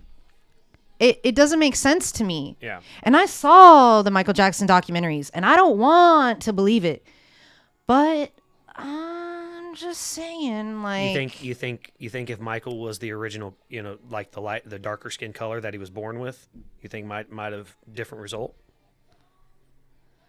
You think society might have cast him out a little bit more if he still looked like little Michael? I don't know, dude. I don't know. I just think it's fucked up that people, they put that little mental block, like, it's fine.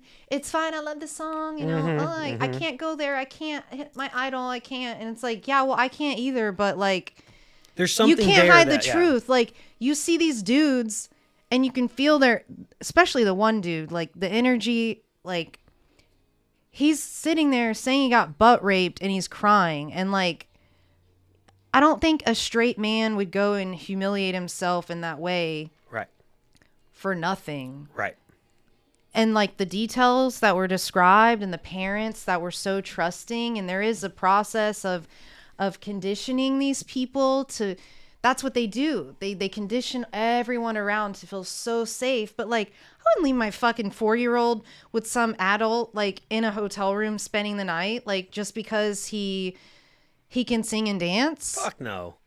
Fuck no. What the hell is wrong with you? No. These people prostitute their children out. And the Kardashians, don't even get me started on them. Trash. You know, honest answer, I couldn't tell you which one was which. I can't tell you who's the Kardashians. Oh yeah. The only one I could tell you is Caitlyn. That's it. Bruce. No, that lady, Kris Jenner, does witchcraft. I can't tell you who's Kris Jenner. The mom. Okay, so I could. Okay, they destroy men. Oh, no doubt. You think Pete Davidson? I mean, how do you think he's gonna do? I'm just saying, Bruce. You know, that one just. Yeah, I don't know. Look, no, we can't. We gotta since it goes on YouTube. It's the whole. These are all opinions. It's not facts. But how fucked up is that about dead naming? Dead naming, I think, is the most ridiculous fucking concept ever. What do you mean? So dead naming, I don't know. So Twitter, YouTube, Facebook. Yeah, fuck Twitter. I deleted that shit. All those fucking people. I use them for making memes. I use Twitter for making memes. I don't give a fuck. But all of these groups, these social media companies, they have policies against dead naming people. And essentially, it's you take somebody who's gone through a transition or whatever, and you only use their birth name, the legal name, whatever. Now, in Bruce Jenner's case, the man was a fucking Olympic god. Wheaties. Fuck yeah. He was on a Wheaties box. Fuck yeah. Bruce Jenner was an amazing, amazing person. He wants to be called Caitlyn. Dress him as Caitlyn now. That's fine. But you literally have people being kicked off fucking social media networks because you literally, like, just unknown, random people who've gone through transition. That's fine. They do their own fucking thing.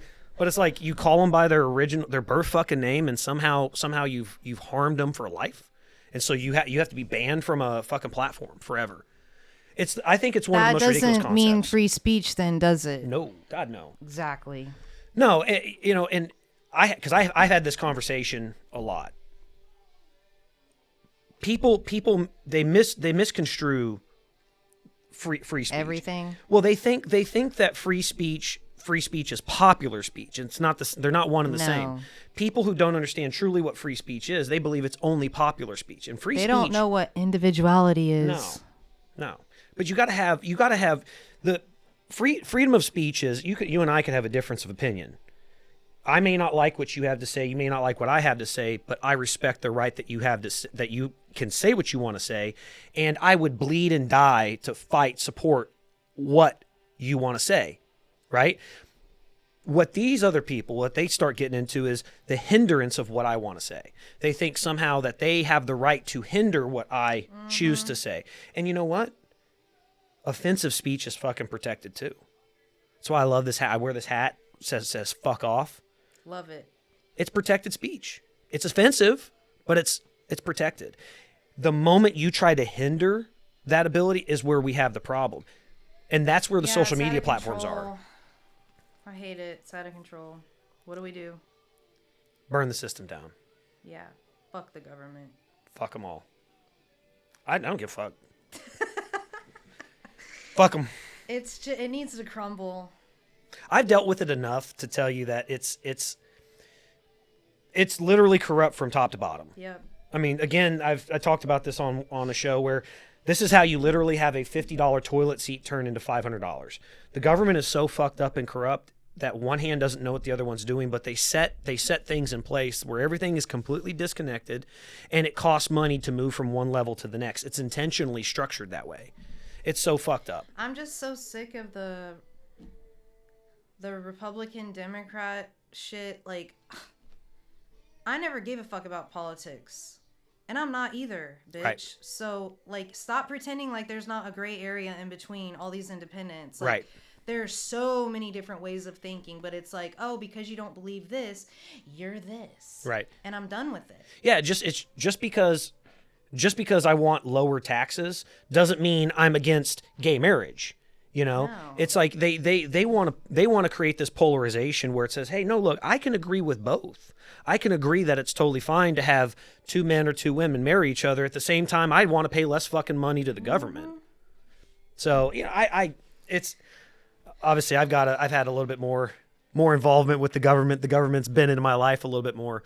Speaking of, I was told by a kind of a third party friend about somebody we went to school with running around talking shit about me. This was told the other day. Running around talking shit to people about me, making comments to people. And it made me think of you. It literally made me think of you. How people, because I'm like, I'm not fucking important enough for anybody to say anything, but I've had people come to me and talk about you before. Talk about me? Yeah. What are they saying? Well, they're just, I think I've talked to you about this. This was probably years ago. I think you and I think I've said something to you about it. Someone it was just this disconnected thing of like, oh, because they knew we were friends. And so it was this disconnected thing about, oh, you know, she was whatever in high school, like, kind of like you said. And I'm like, well, she's actually a really fucking lovely person. You know, if you actually probably talk to her, I think you'd find out she's like an amazing, lovely individual. And it was funny because the person who told me about this did the same thing. It was somebody we went to school. It's a female we went to school with. All the way since, I mean, I went to school with her since 3rd grade. You went to school with her since 6th. So, yeah. So they said I was what? No, this was recently talking about me. And it made me think of you. This third party person told me that this person was talking about me and running around like talking shit about me to other people for some unfucking known reason. And it made me think of you, the things that you probably deal with in your life. Yeah, it's like, I'm sorry that you have to waste the energy in your day to talk about me and I don't even know who you are. Right. That's sad, and God bless. Yeah. Like, what did I say it to my face. Like, they're cowards. Yes. That's exactly what I said. You are living on a low vibration, and you are going to attract that. Misery loves company, and I hope I find out who it is just so I can distance myself from you. Thank you. No, this was years. I'll tell you. I'll tell you off air who said it about me. Who's the person? I remembered someone saying something about you. This was years ago. I don't remember who it was. Not an important person. Doesn't even matter.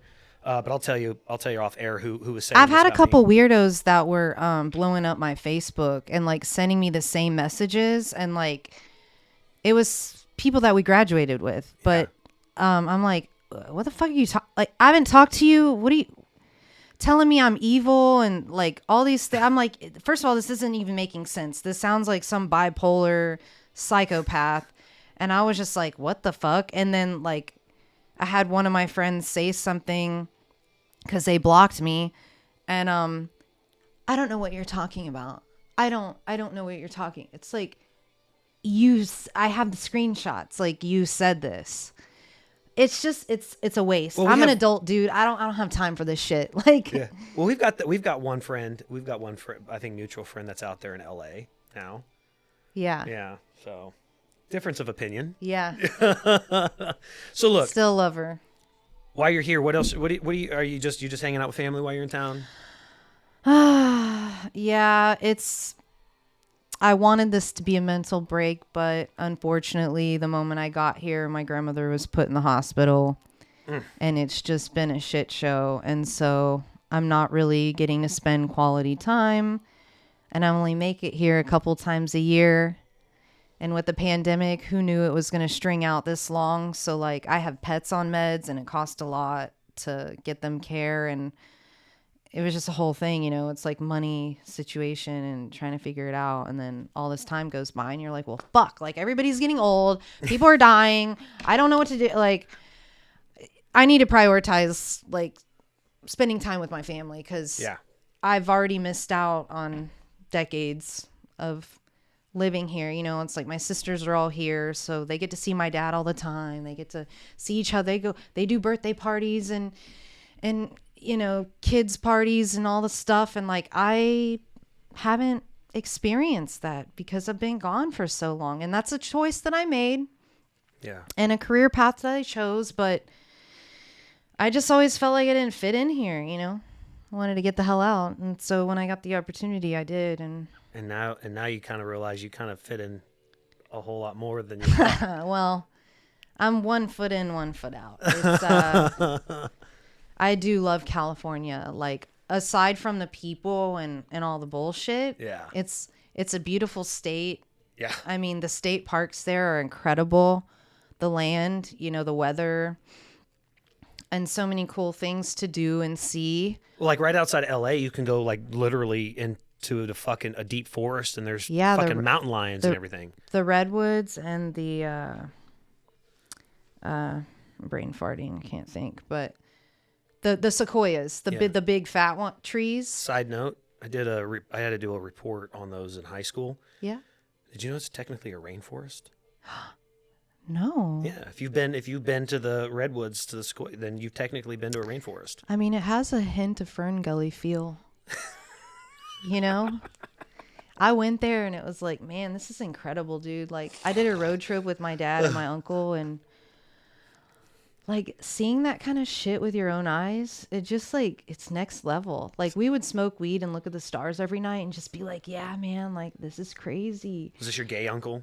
Not the gunkle. It's my other one. Different uncle. He's the hippie that had hair down to here and followed the Grateful Dead and made acid in hotel rooms, and that's a whole other thing. But yeah, he we were on this road trip from Seattle all the way down through California, and we just every night stopped at a different place. And so my dad brought his truck, and like, I would just get on the iPad and try to find an Airbnb and like the next place to stay. It was all winging it. One night we had to sleep in a tent because one of the towns was on fire up in the mountains, and we didn't know. We were just driving through it and going, why are all these cars leaving? And then there's no hotels and no water and nothing. And like, it was fun times. But in Yosemite, there was so many different spots to see. I mean, you could spend a whole entire summer there to like look at everything. It looks like a fucking Bob Ross painting. Yeah. And there was one little like thing that was like calling my name, and I'm like, pull over right there. And we get out of the car, and I kind of had to climb down, and like my jaw dropped to the floor, dude. I just looked around and I was like, you guys have to come down here. And they came down, and I was just like, we are nothing.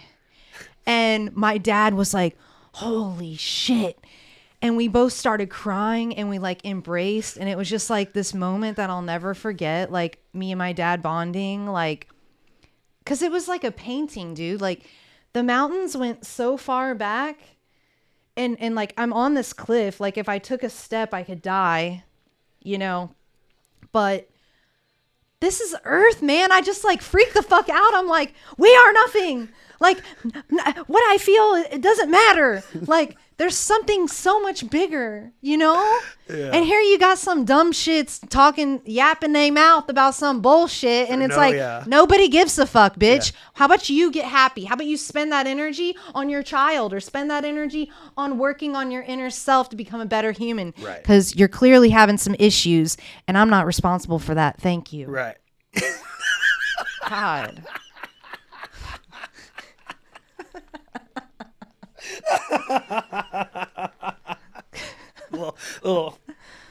Yeah, it's the sass comes out. Well, you know, that's going back to what I was saying. That's why I don't delete anybody. That's why I don't block anybody. It's simply for the aspect of, you know what? You've got your own shit to deal with. I'm not your fucking supervisor. I'm not your dad. I'm not your mom.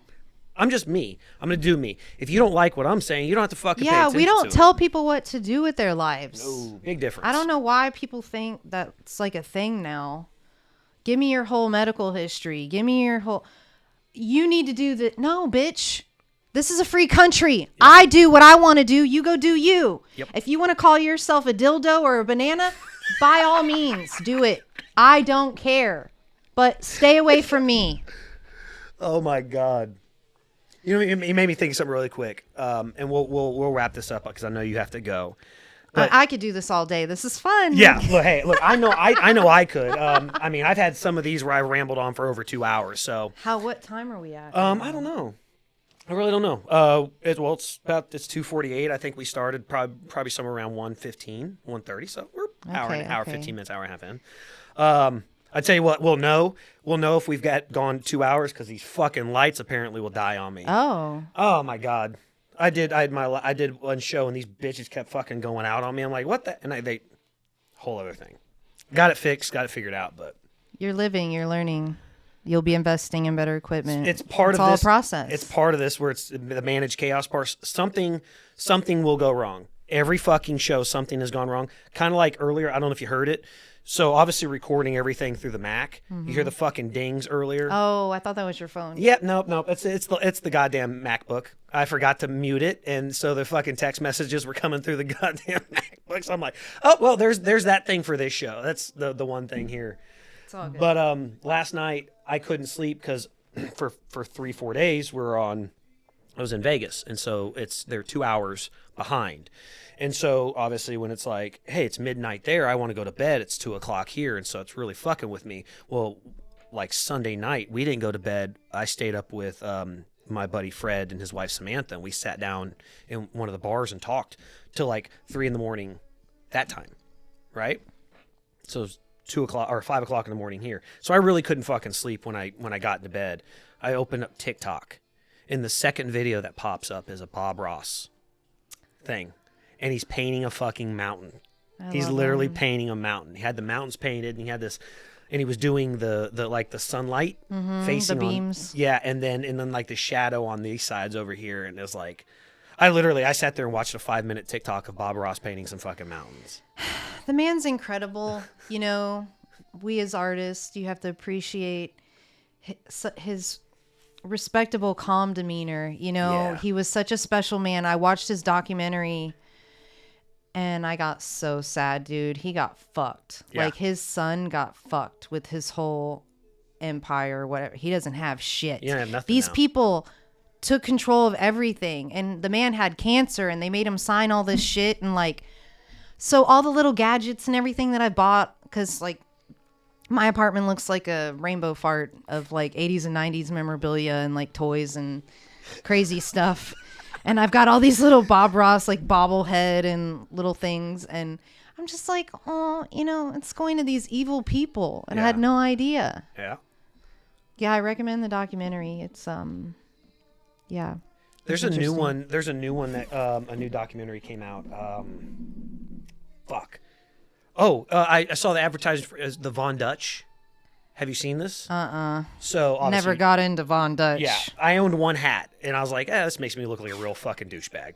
Affliction. Hey, that's back in the day. I actually found those pictures too. I found all those pictures. Those pictures are fucking hilarious. I actually had one of those pictures. I think I told you this. I had one of those pictures used against me in my divorce.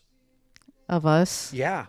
Which one? When we remember there was one night we were on the beach with Peta, what was his name? P2 and P2, Tiffany. yeah. It was literally a picture you took of me. I'm standing in the fucking wake.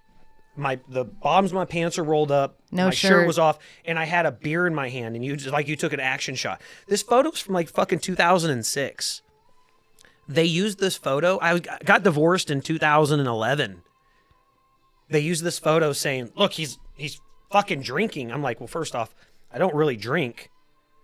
But it was a beer that was completely full in my hand from 2006. I literally had to stop. And they let me address the judge directly. Because you remember, who my daughter's mother. Yeah. So they let me address the judge directly. And I said, Your Honor, I said, if you would indulge me for a moment, look at the fucking picture that we're talking about. I didn't say fuck. I said, but look at the picture that we're talking about. Do you see my arms in that photo? The tats. Yes. I said, do you see the tattoo? Do you see tattoos on my arms? They're like, I see one on your shoulder. I said, now look at the same arm now today. And it's literally covered to my forearm. And I said, sir, they're portraying me as if I was sitting here getting hammered on a beach just yesterday. And I said, that photo literally is from 2006.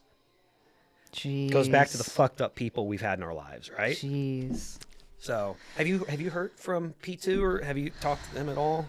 He followed me for a while, and then I don't know what happened, but like Tiffany just she doesn't talk. She cut me out. Yeah. Yeah, it was like I got a letter before I moved.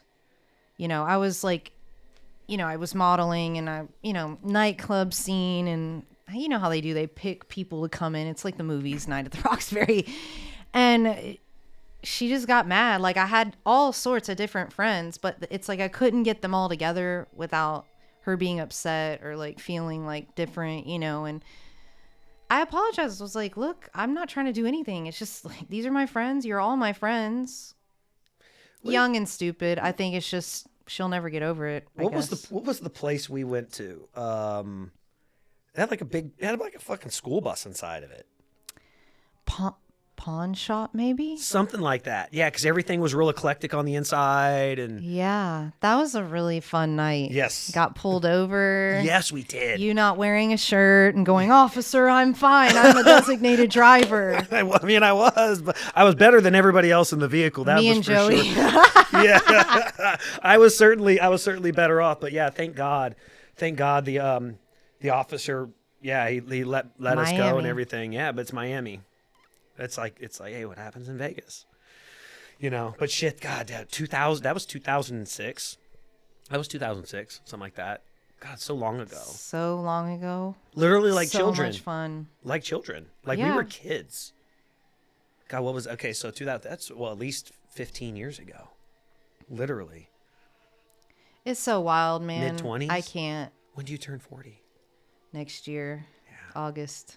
Oh, you were one of the young ones. You were one of the babies. You're one of the babies. Like, yeah, mine's. I was always. We have a ton of our friends that have already turned 40. Mm-hmm. Like mine's in April. Mine's in April. Aries. And, yeah. I'm certainly one of those. We're fire signs. Yeah. Can't back down. Sorry, it's in my veins. Yeah, bad joke coming. I'm a fire sign. Bad joke from somebody, I'm sure. But no, sorry. Okay, so going back to it, the Von Dutch thing. It's on Hulu, I want to see this. Apparently, there's like 4 like founding members of Von Dutch or some shit like that. It's a really cool documentary, and apparently, like everybody who had ever been associated with the company, like the ownership, had like either been murdered or died of like drugs or mysterious. Anyway, I'm gonna see it. It looks pretty fucking cool. It's on Hulu. It's Von Dutch something. Yeah, there's another documentary that came out about this guy that was in the fashion industry, and he's like this old dude. Not talking in the mic. This old dude documentary in the fashion industry, and he was like a massive rapist and like an Epstein. And I was at his house before, and like they did some weird shit. It was like there's a whole like volleyball world in LA. Like I dated a couple pro volleyball players, and my girlfriend was dating this child actor guy, and they were wrapped in with this dude, and he would have these poker games, and all these girls would come, and he liked darker skinned girls, and he would have like someone doing mani-pedis and like, you know, food and like stuff. And so I show up, I'm like, I want a free mani-pedi. Like my girlfriend invited me. I'm like, this sounds cool. It's at the beach, you know. But there was somebody that had to take our photo before we go in. We had to fill out this form, like our name and our address and our phone number and all this stuff. And I'm like, what is this? The Playboy Mansion? Like, what the hell? I don't know who this guy is. And like, okay, I just kind of went with the flow, but it felt weird in my gut. And then we go in, and I'm just like, what the fuck is this? And like, it was so weird, dude. And then he would disappear and go upstairs with a girl and then come back down, and everybody was just kind of kissing his ass. And then he asked my friend to go upstairs, and she's like, no. And then whatever, it was just this creepy thing. Well, come to find out, he was like trafficking these girls, and like he'd been raping women for decades. Jesus. And using his, like, he thought he was like Guess Marciano or something, but he was some bootleg Canadian Missy type bullshit. Wasn't even cute clothing. But he would like sugar daddy these girls and like pay for everything. And I'm just so disgusted. It's like, again, you guys have no idea what it's like living in LA, and you come across these fucking weirdos and creeps and like millionaire people at parties, and like you just see the strangest stuff. And it's just, I mean, I could write a book about like every year of my life. So, serious question. It's going to sound very funny. Serious question. You're obviously very healthy mentally, so well, I can I can ask this. But at some point, when you were like working your way through an environment like that, the guy didn't ask you to go upstairs. Yeah, there is a vibe about me that men don't do it. It's weird. So I was going to say, was it something like that, or did you sit back and say, did you ever sit back and question yourself? Did you ever get sucked into that fucking black hole where it says, what's wrong with me? Why doesn't he want to take me up there? I think any young girl is going to have all kinds of questions running through their mind. But yeah, I think, you know, I always have a strong intuition, like something's off here. I'm not his type. Yeah. And I'm not going to go upstairs with some creepy old man. Like, nah. Like, well, you've got, like I said, you've got a good head on your shoulders, so. I did, yeah. There's another guy that's like a millionaire and has a place in Beverly Hills. He lives across the street from Eddie Murphy, and like everybody in LA knows who he is. He's always got some arm piece, right? But I went to his house before because somebody, he's like has these deals. It's like creepy deals with these photographers that use his house as a shooting location, and they'll just get all these hot models and bring them up to the house and like shoot them for free in exchange for the photos. And like, you know, if they go fuck a guy, then that's their business. But right. Again, the volleyball players were involved in that too. It's super weird. I don't know what's going on with that, but the male volleyball players, a couple of the volleyball players. That's how I found out about this guy too. And maybe they're really good-looking guys, and they're able to. They bring in the chicks, I guess. I don't know, but he had pictures all over his wall with all these young girls and his yacht, and he's like, "You should go on a yacht with me," and I'm like, Yeah, first of all, I'm not impressed because I was a yacht stewardess for years. Right. But he invited me over for lunch one day, and I thought it was like a group of people, and I get there and it's just me, and I'm like, oh fuck, and he's like, yeah, let me show you around the house, and I'm like, oh God, like inside I'm like, what do I do? And I'm trying to think of like, what do I say? What do I do? You know, but I'm like also nervous and panicking, and you know, because when you get in those situations, you think, fuck you, I'm out of here. You know, like you think you're going to say one thing, but when you're in it and your nerves are shot and like your mind's spinning and you're trying to keep calm without looking like a deer in the headlights, and that he's got like maids and shit, and they're all, I'm sure they see this every day. He's got a new girl, you know, and I'm like, okay. And I'm like not walking in the rooms all the way and like trying to figure out how I'm going to get out of there. And he brought me in his room, and then he's trying to like push himself on me. And then he's like, look, I don't have any STDs. Here's my paper. And he like pulls it out of a drawer. And I'm like, first of all, I'm not fucking you. And second of all, I didn't even ask, and get me out of here. He probably has like a hidden camera. Yeah. And he probably brings every girl up there. You know, I just felt so disgusting. And like, how, if I go through it, how many girls are going through it, you know? And then I find out the guy made his millions on trailer parks. Oh, wow. Unbelievable. I could actually, you know what? There's somebody that you and I both know that has made a tremendous amount of money on trailer parks. Really? Yeah. I'll tell you they're off the air as well. Well, I think about this and I wondered. That's one of the Me Too situations. You know, I'm not going through all the details, but like, it's fucking scary, dude. Yeah. Well, do you think that you kind of have that? I mean, again, and we won't say this person's name, but you were in a relationship with somebody for a while that was absurdly wealthy. Yeah. Do you think that living around that, being around that person, kind of like made you not fucking care about some of that shit, and you just didn't get your mind caught up in it? No, I think it's just who I am anyways. Like, I've never chased money. I'm like, am I attracted to you? Do you make me happy? You know, I could never be one of those girls that fucks old men just to get red bottom shoes or a handbag. Like, that's not me. Yeah. I'm wearing the same shit from 1995. I haven't changed.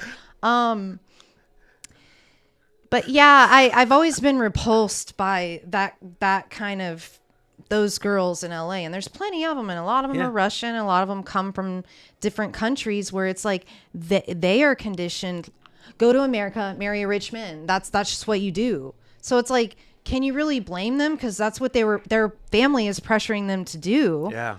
And then there's also just evil cunts, and there's also just you're psycho. There's everybody there, but not to down everything. There are good people, and I've been lucky to find them. And I've got some other friends that are out that area, and they're pretty decent people. Yeah. Actually, I have one that very surprised about.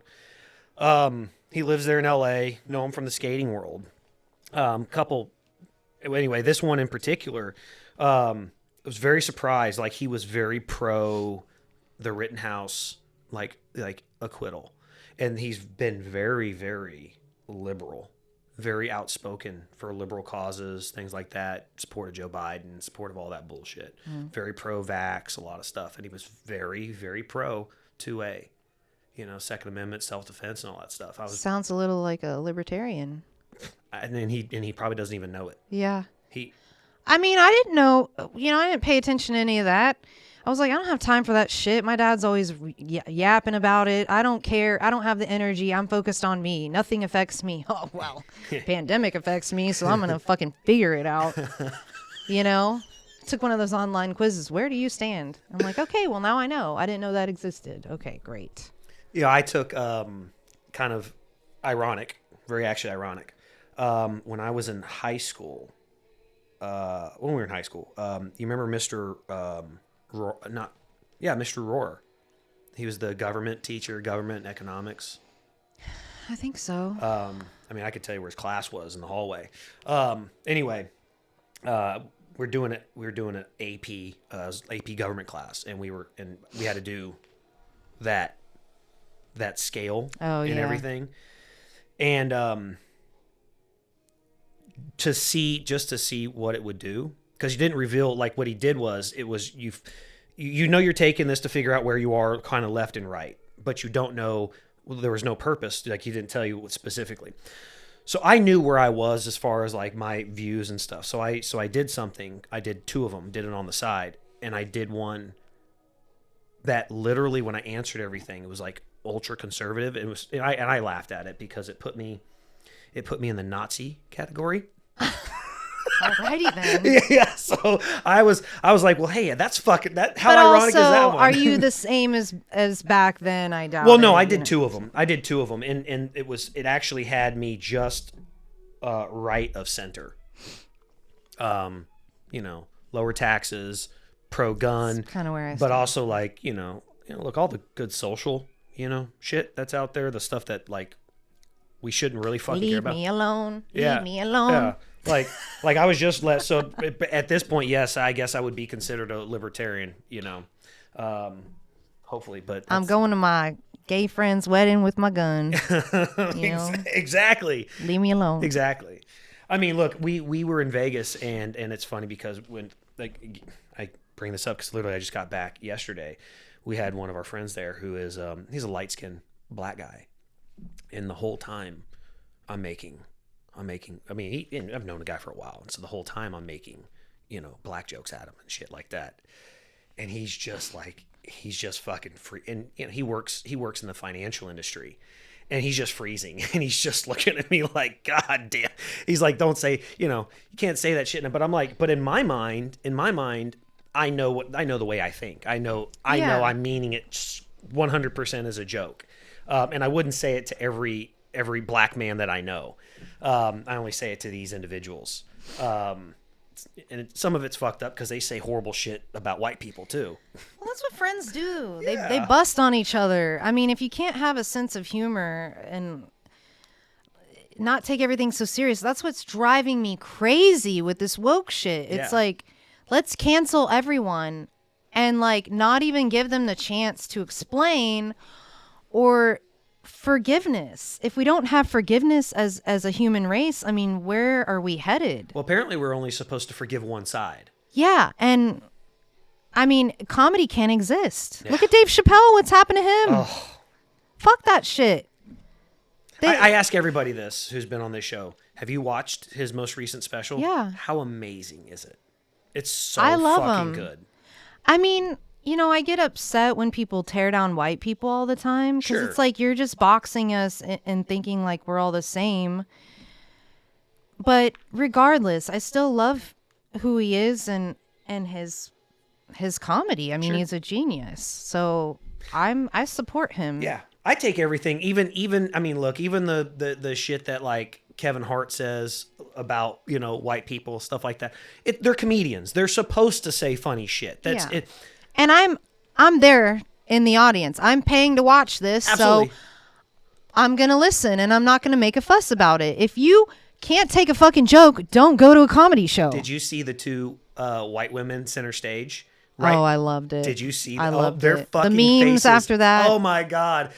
Priceless. Like, I didn't catch it until the very end, and then I went back and you could see them the entire time, and they weren't laughing dude. the whole time. Yep. They're just fucking staring at him, and I'm laughing like that. To me, that made the show even more funny. Mm-hmm. That these 2 fucking white women were sitting there just so pissed off the entire time.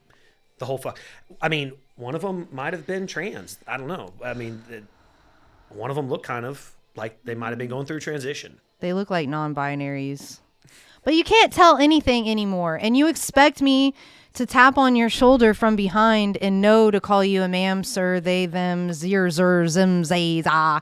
Like, I don't fucking know you. They better. And I would never expect you to know that about me. If, we're strangers. You can't blame strangers for, excuse me, ma'am. I'm just trying to be courteous. Ma'am. Right. I don't know you're a them or a whatever. Right.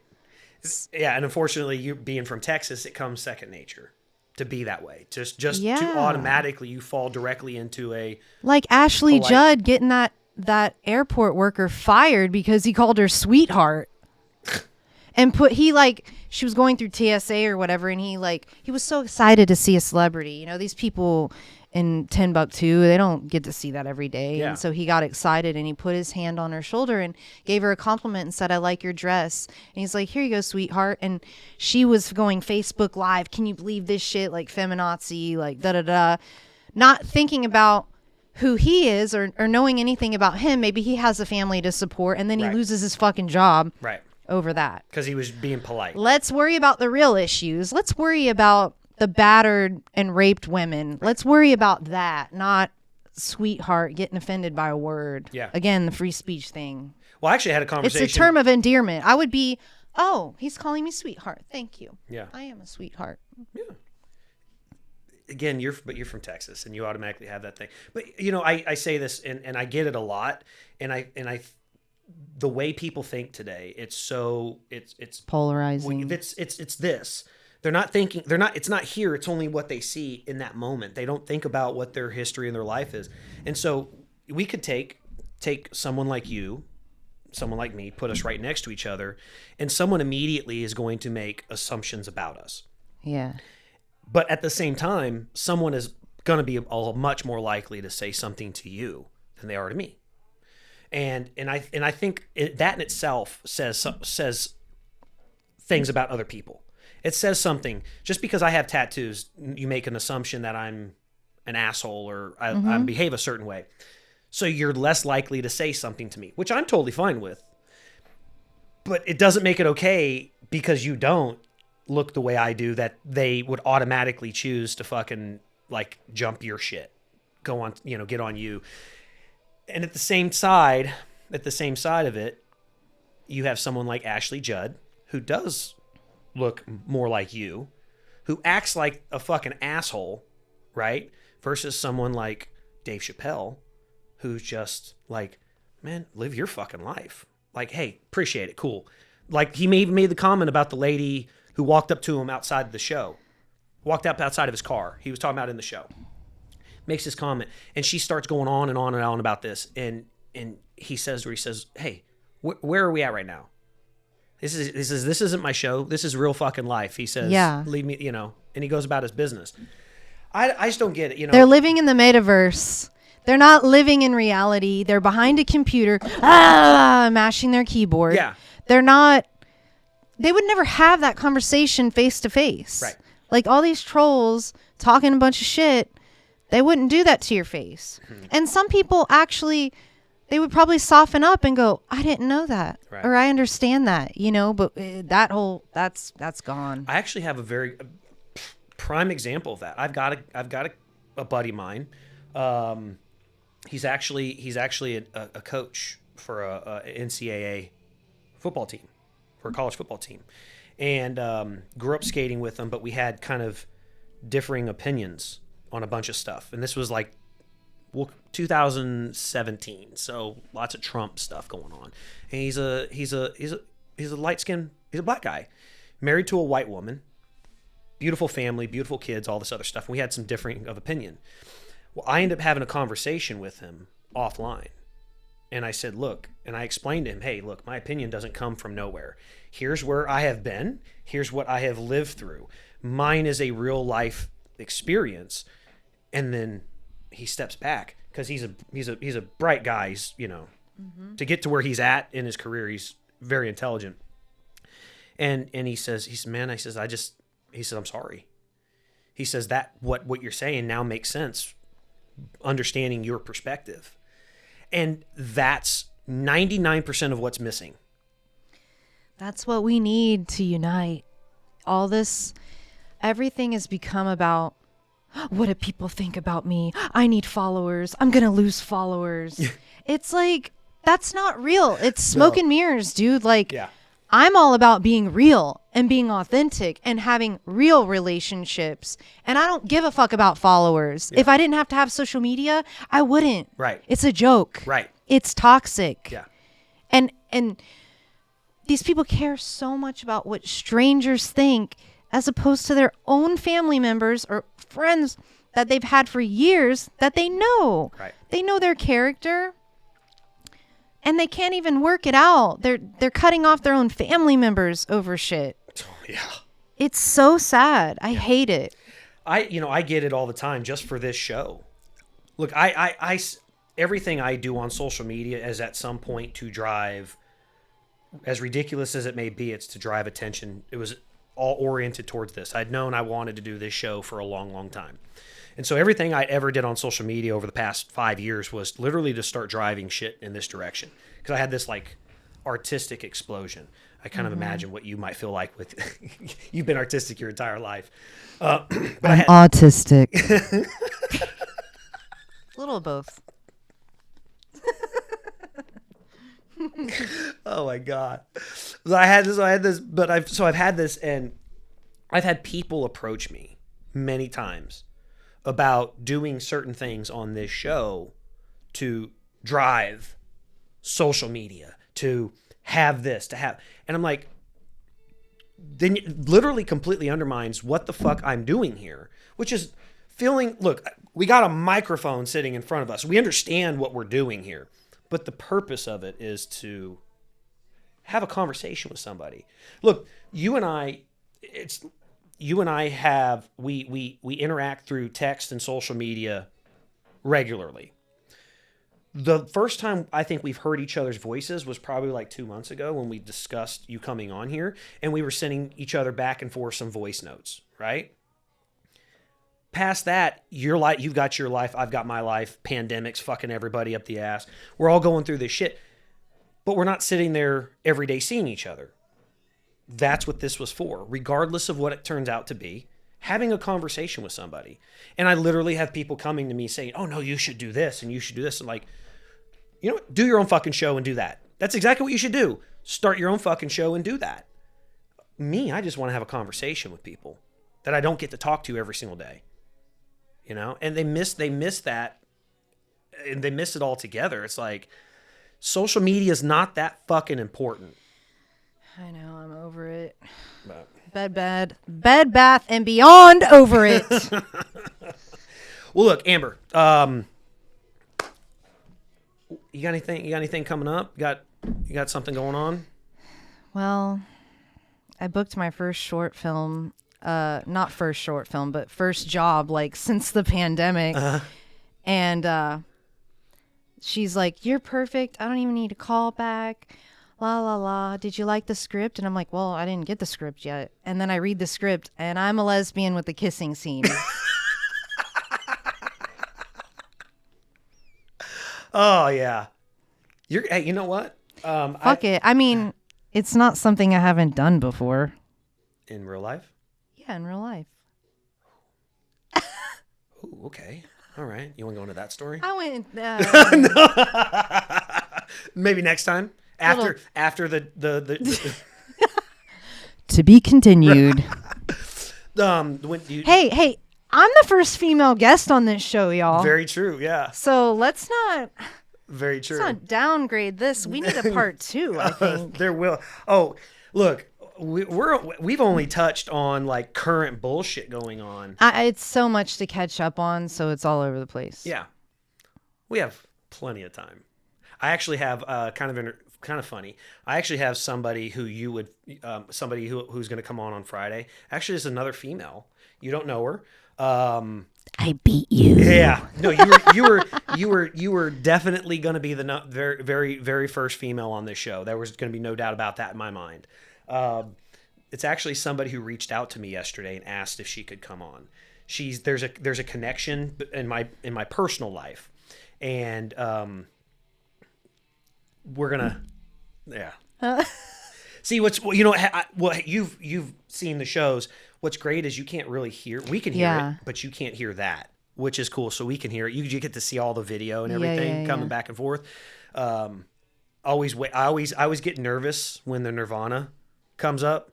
You got like a naked baby floating in the background on here. Oh, please. That's a whole other thing, right? Yeah. How's that in LA, by the way? Courtney Love and all the bullshit with the album cover and everything. I mean, the last I heard, Dave Grohl's like, he clearly promoted it for his entire life. Like, I knew somebody that dated him, and that was like the thing that they just go around and tell everybody. Like, he's proud. He has a tattoo of Nevermind. He's like, Dave is like, I'm not the one with the tattoo. Yeah. And It's a money grab. he's already done the adult version of him floating in the pool. So you can't. It's just Yeah, it's a money grab. whiny babies. Hey, I actually had the thought process, fucked up as my mind is about this, that if it's to me, I wouldn't put it past Courtney Love to have got him to do something like this, so that it drives sales of it, and it goes through the Kurt Cobain estate, and she makes all that money off of it. In my mind, that's exactly what I thought Look, was I don't happening. doubt anything anymore. Everything's fake. Reality TV shows are fake. Yeah. Fake all those outrage. housewives shows that you waste your life watching, and all the Kardashian shit. It's all set up. It's fake, and you fell for it. What I would say is very few people, I think, in my audience, for what little audience I do have, very few of them watch fucking any of that shit. And thank God. I did one reality show, and I can't say it's fake. Lesbian show? No, it was on the Food Network. Mystery Diners. Oh, okay. Okay. Well, I mean, that's a little different. I think something like that's a little different. I mean, look, there's some reality to even Survivor and stuff like that. I mean, they're really out there, but Naked and Afraid. again, okay, so I've never seen that shit before, but Fred and Samantha made me watch it, and I was like, okay, it's pretty cool, but at the same time, there's a fucking camera crew out there, and they've got medical staff, and if they really do get hurt, I mean, there was a guy who got, the one we watched, apparently he got his fucking nuts jabbed by something. Ooh. And like the medical, I mean, they made a medical come out there, and they like stitched up his nutsack. In the episode I watched, they were taking the stitches out of his nutsack, out of his balls. So, I mean, there is some truth and some reality to those shows, but there's a limitation. It's they're only getting $5,000 if they win. I Unbelievable. Well, you know what? I could see myself doing something like that solely for the experience of it. Don't need the money. But I don't like how they're killing wild nature just for the sake of TV. Yeah. Like these dumbasses burned a snake the first time, and then so they got another one and ruined that one too, burned it. And it's like, Yeah. That kind of upsets me, but Now, I like the concept. I could see if they were, say, like in the Everglades or something like that down in South Florida. You know about that. The snakes that got fucking turned loose out there. They need those. I mean, they're eating people's pets and everything. Their cats. So they kind of this is out like in the middle of nowhere. Yeah, I think the one I was watching, they were in the swamps in Louisiana or something like that. I will say, if I wouldn't be surprised, just quite honestly, because I enjoy hunting. As far as like the deer population, things like that, I mean, they're pretty invasive in some areas. I wouldn't be surprised. I like meat. If you're gonna kill something for meat that you're gonna feed your family with, that's one thing. Yeah. But like just to go out there and take photos with these exotic animals, I agree. Like you're evil. I agree. I like animals more than people. So again, getting into hunting. I mean, I've been into hunting my entire life, but something that I'm really like my bucket list item. You'll probably get mad at me for this one. My ultimate bucket list. I'll explain it to you. You'll probably get mad at me for that. But one thing that I want to do for my 40th is I want to go backcountry elk hunting. And I love. Well, you eat. Joe Rogan eats elk. Yeah, I love it. I love natural, grass fed meat. When I buy beef from the store, I try to buy the grass fed stuff. At the same time, you really don't fucking know because it's in a store. Yeah, who the fuck? Yeah, so actually, nothing is real. Yeah, I'm working on. Speak of. Yeah, fuck you. Yeah. Sell out, bitch. Zach De La Rocha. Yeah, he went the complete opposite fucking direction for what he was in the 90s, anti-establishment, to do what the government says. Fuck you, I won't do what you told me, went straight into, I'll do everything you fucking tell me without asking questions. That's exactly who he is now. Him and Tom Morello. It's so pathetic. Yeah. And then you got the guy from the Sex Pistols who's still punk rock as fuck. Yeah. And he's like, yeah. And he's like, they're little whiny bitches. Yeah. I don't get it. What's his name? Is it Johnny Rotten? Is that what his name is? I think so. Johnny Rotten's his name. So anyway, I'm actually something with, I'm trying to get a buddy of mine to buy a couple cows, and I want to grow them out on his and like I'll have to slaughter them so I can have my own beef. My grandparents did that. That's how I grew up. It's the best way to do it. But this is what you're probably going to give me shit for. And everybody out there who I've actually explained this to thinks I'm a fucking idiot for wanting to do it. So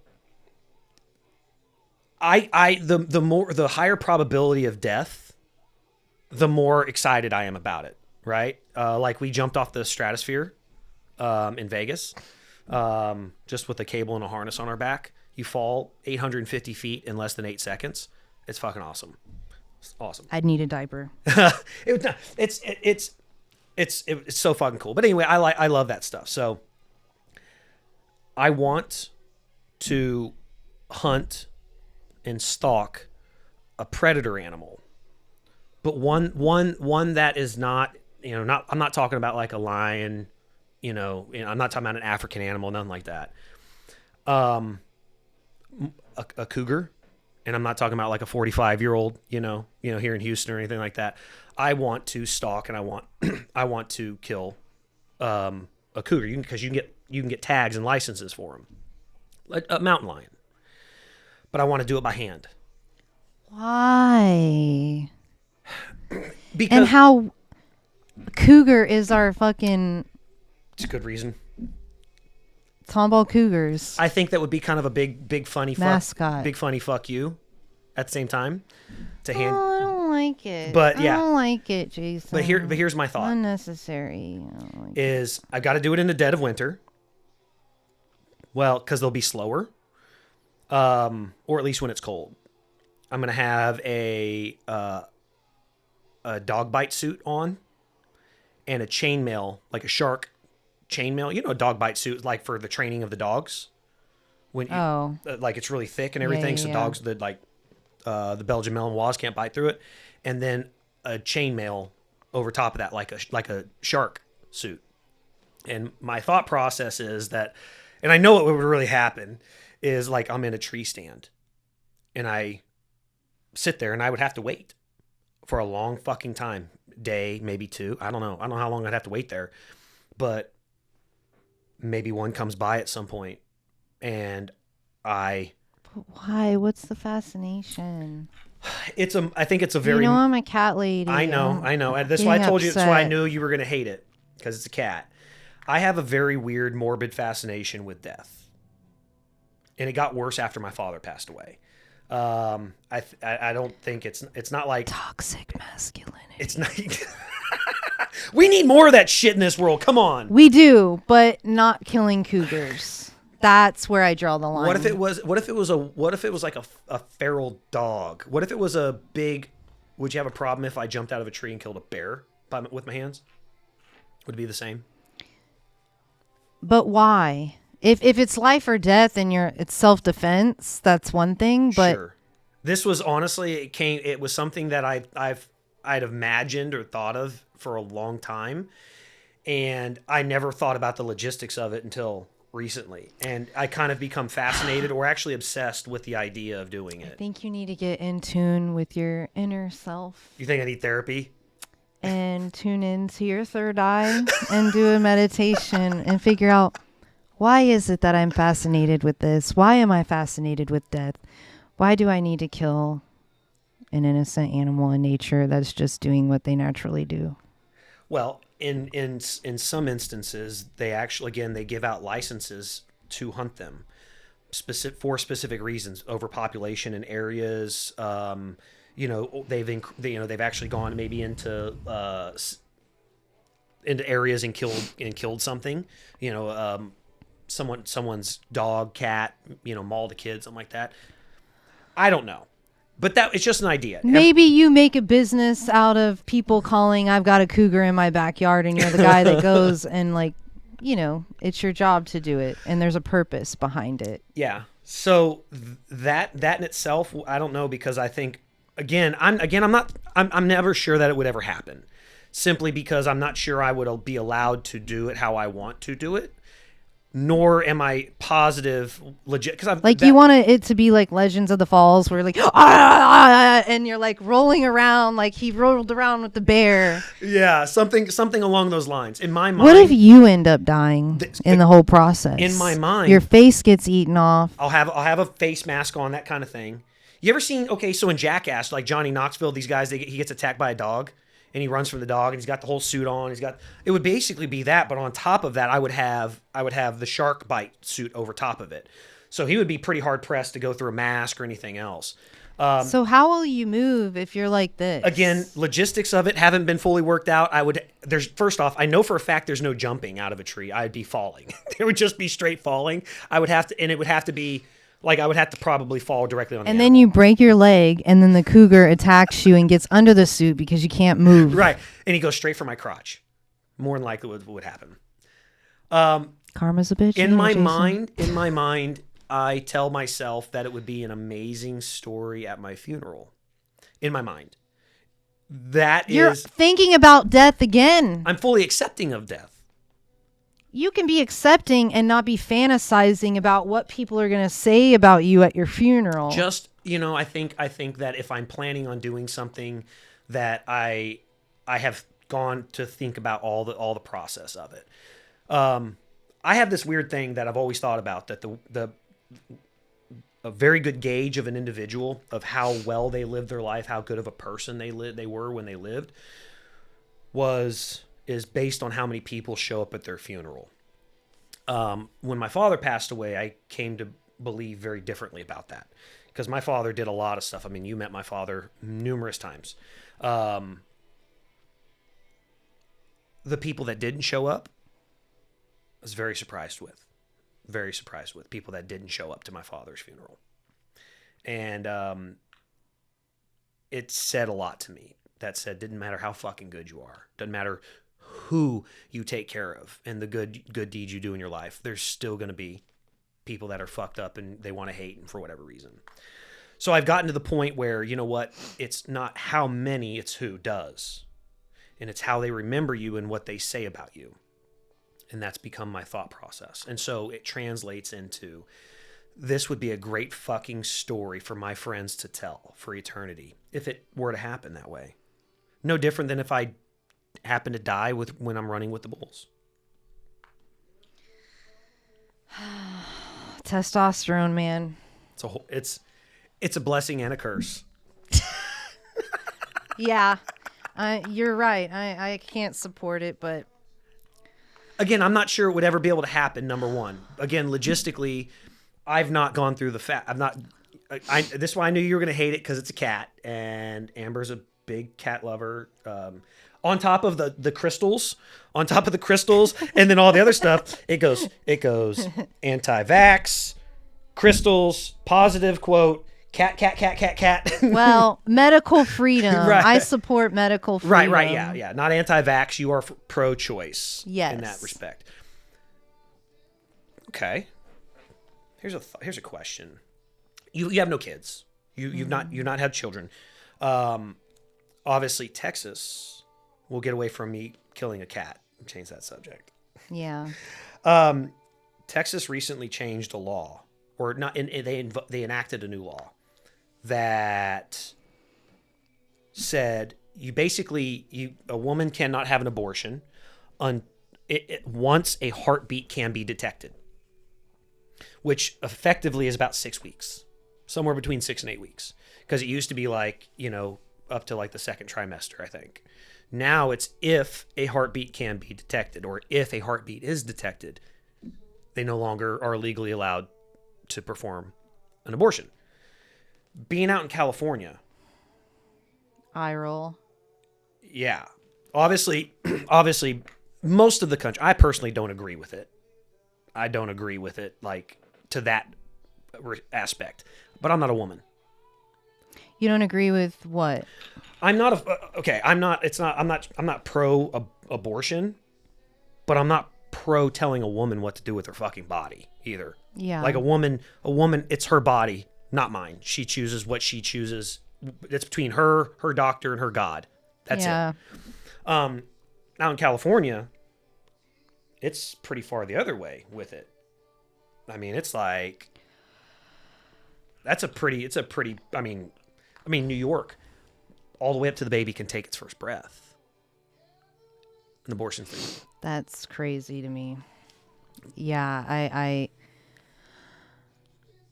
I've never had an abortion, so I can't say I've been through that experience, but I know, yeah, if I was raped by somebody, I probably wouldn't want that kid. Sure. And I would probably want to take care of it that way. But I wouldn't know until that actually happened to me. So, I can't. But here, I think people need to let Texas be Texas, okay? Like, you're in California and you're bitching about Texas abortion laws. You don't fucking live here, and it doesn't fucking affect you. So what do you care? Right. It's mostly conservatives. Well, I don't even know anymore. I thought it was mostly conservatives that live here, but it's changed a lot. Big time. And it's not like you can't go to another state and have something done. I mean, it's very Christian here. It's very conservative. Let Texas be Texas. Let California be California. If you don't like it, move somewhere else. And I don't think it's right to have a whole baby and then say, we're going to kill you. Right. It shouldn't be used You're as birth irresponsible. control. You've had 9 months to think about that shit. Right. And these people do sick things with the baby parts. Oh, yeah. I don't even get me started on that. But it's not like whatever, the 1950s where you got to get the wire hanger and shit. Like, you can figure it out. There are aides, people that will take you in and let you get the care you need or for the choice you make or whatever. Like, this is 2021.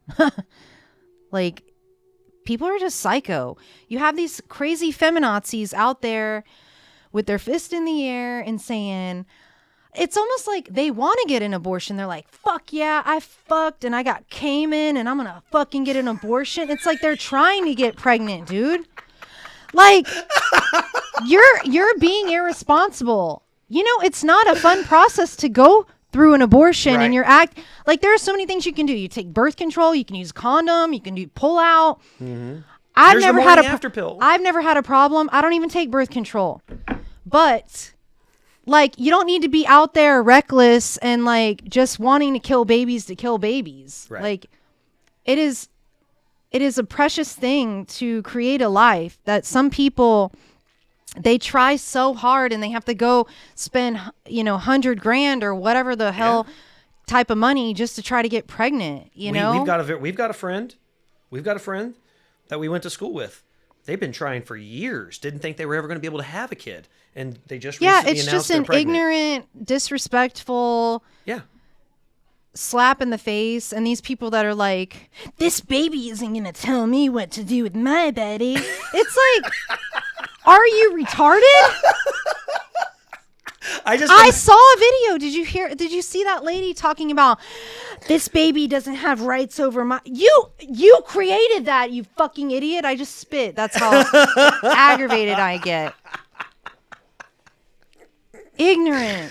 Oh, well, the thought process I was going with, I mean, you took it exactly where I pretty much imagined it would, but the thought process is you live in California where it's very pro-vaccination, telling everybody what the fuck to do with their body. Show me your fucking papers. Right. But on the back side of it, on the other side of it, it's don't tell me what to do with my body. Last flight to Texas. I'm like, first of all... Again, you don't live there. A lot of you have never even been there. Right. Why are you wasting your energy? Like, worry about something that affects you directly. Right. Let Texas be Texas. That's exactly I am from here. Yeah. There are good people here. Yeah. You got the wrong idea. So quit making all these presumptions and assuming that people are a certain way. Okay? You know nothing. Yeah. You know nothing. Yeah. Slinky. Put a slinky in there. Oh my God. All right.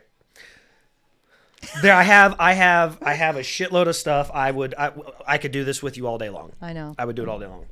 But we'll go ahead. We'll end it here. Amber, thank you so much. I appreciate you coming on here so much. Yeah. And I am excited. Oh, I'm going to come.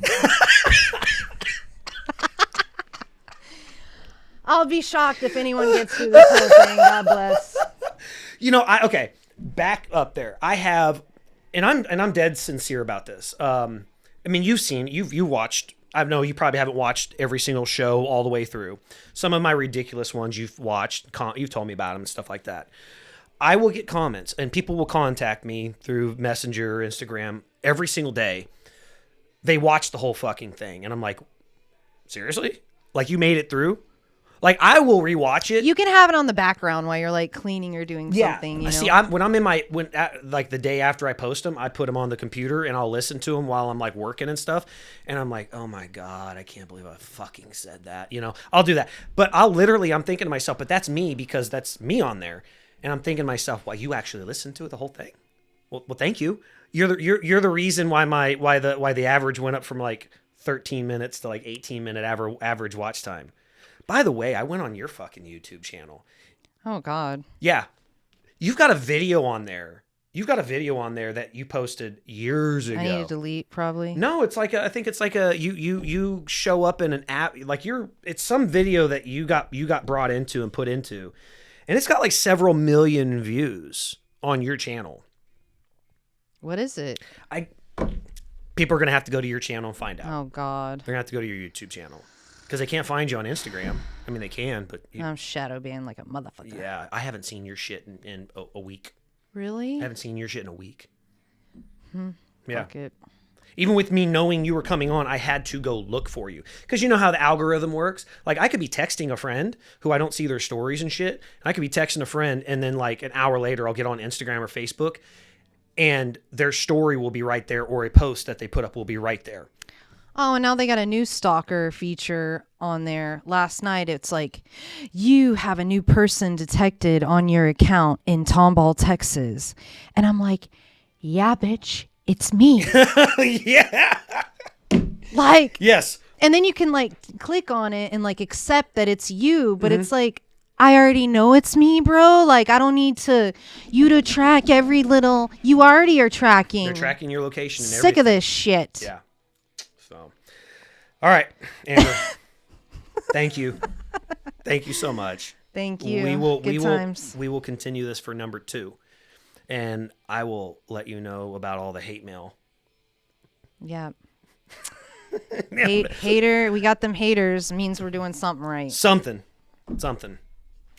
Yeah, I got that free rent, boy. I got that free rent in your brain. Burn. All right. Amber, thank you. Appreciate it. We're done. We're out. Amber alert. Everybody, check out Amber if you can. If she accepts your dumbasses on Instagram, go through there. Check out the video on YouTube. And can you say the what you booked? Can you say the name of it? Are you allowed to say the name of it yet? No. Any details time wise? No, I don't know. Okay. You never know All with right. this shit. Maybe episode 2. Okay. All right. Yeah, Thanks. hopefully I have better news next time. Something. And we don't have to talk about the or the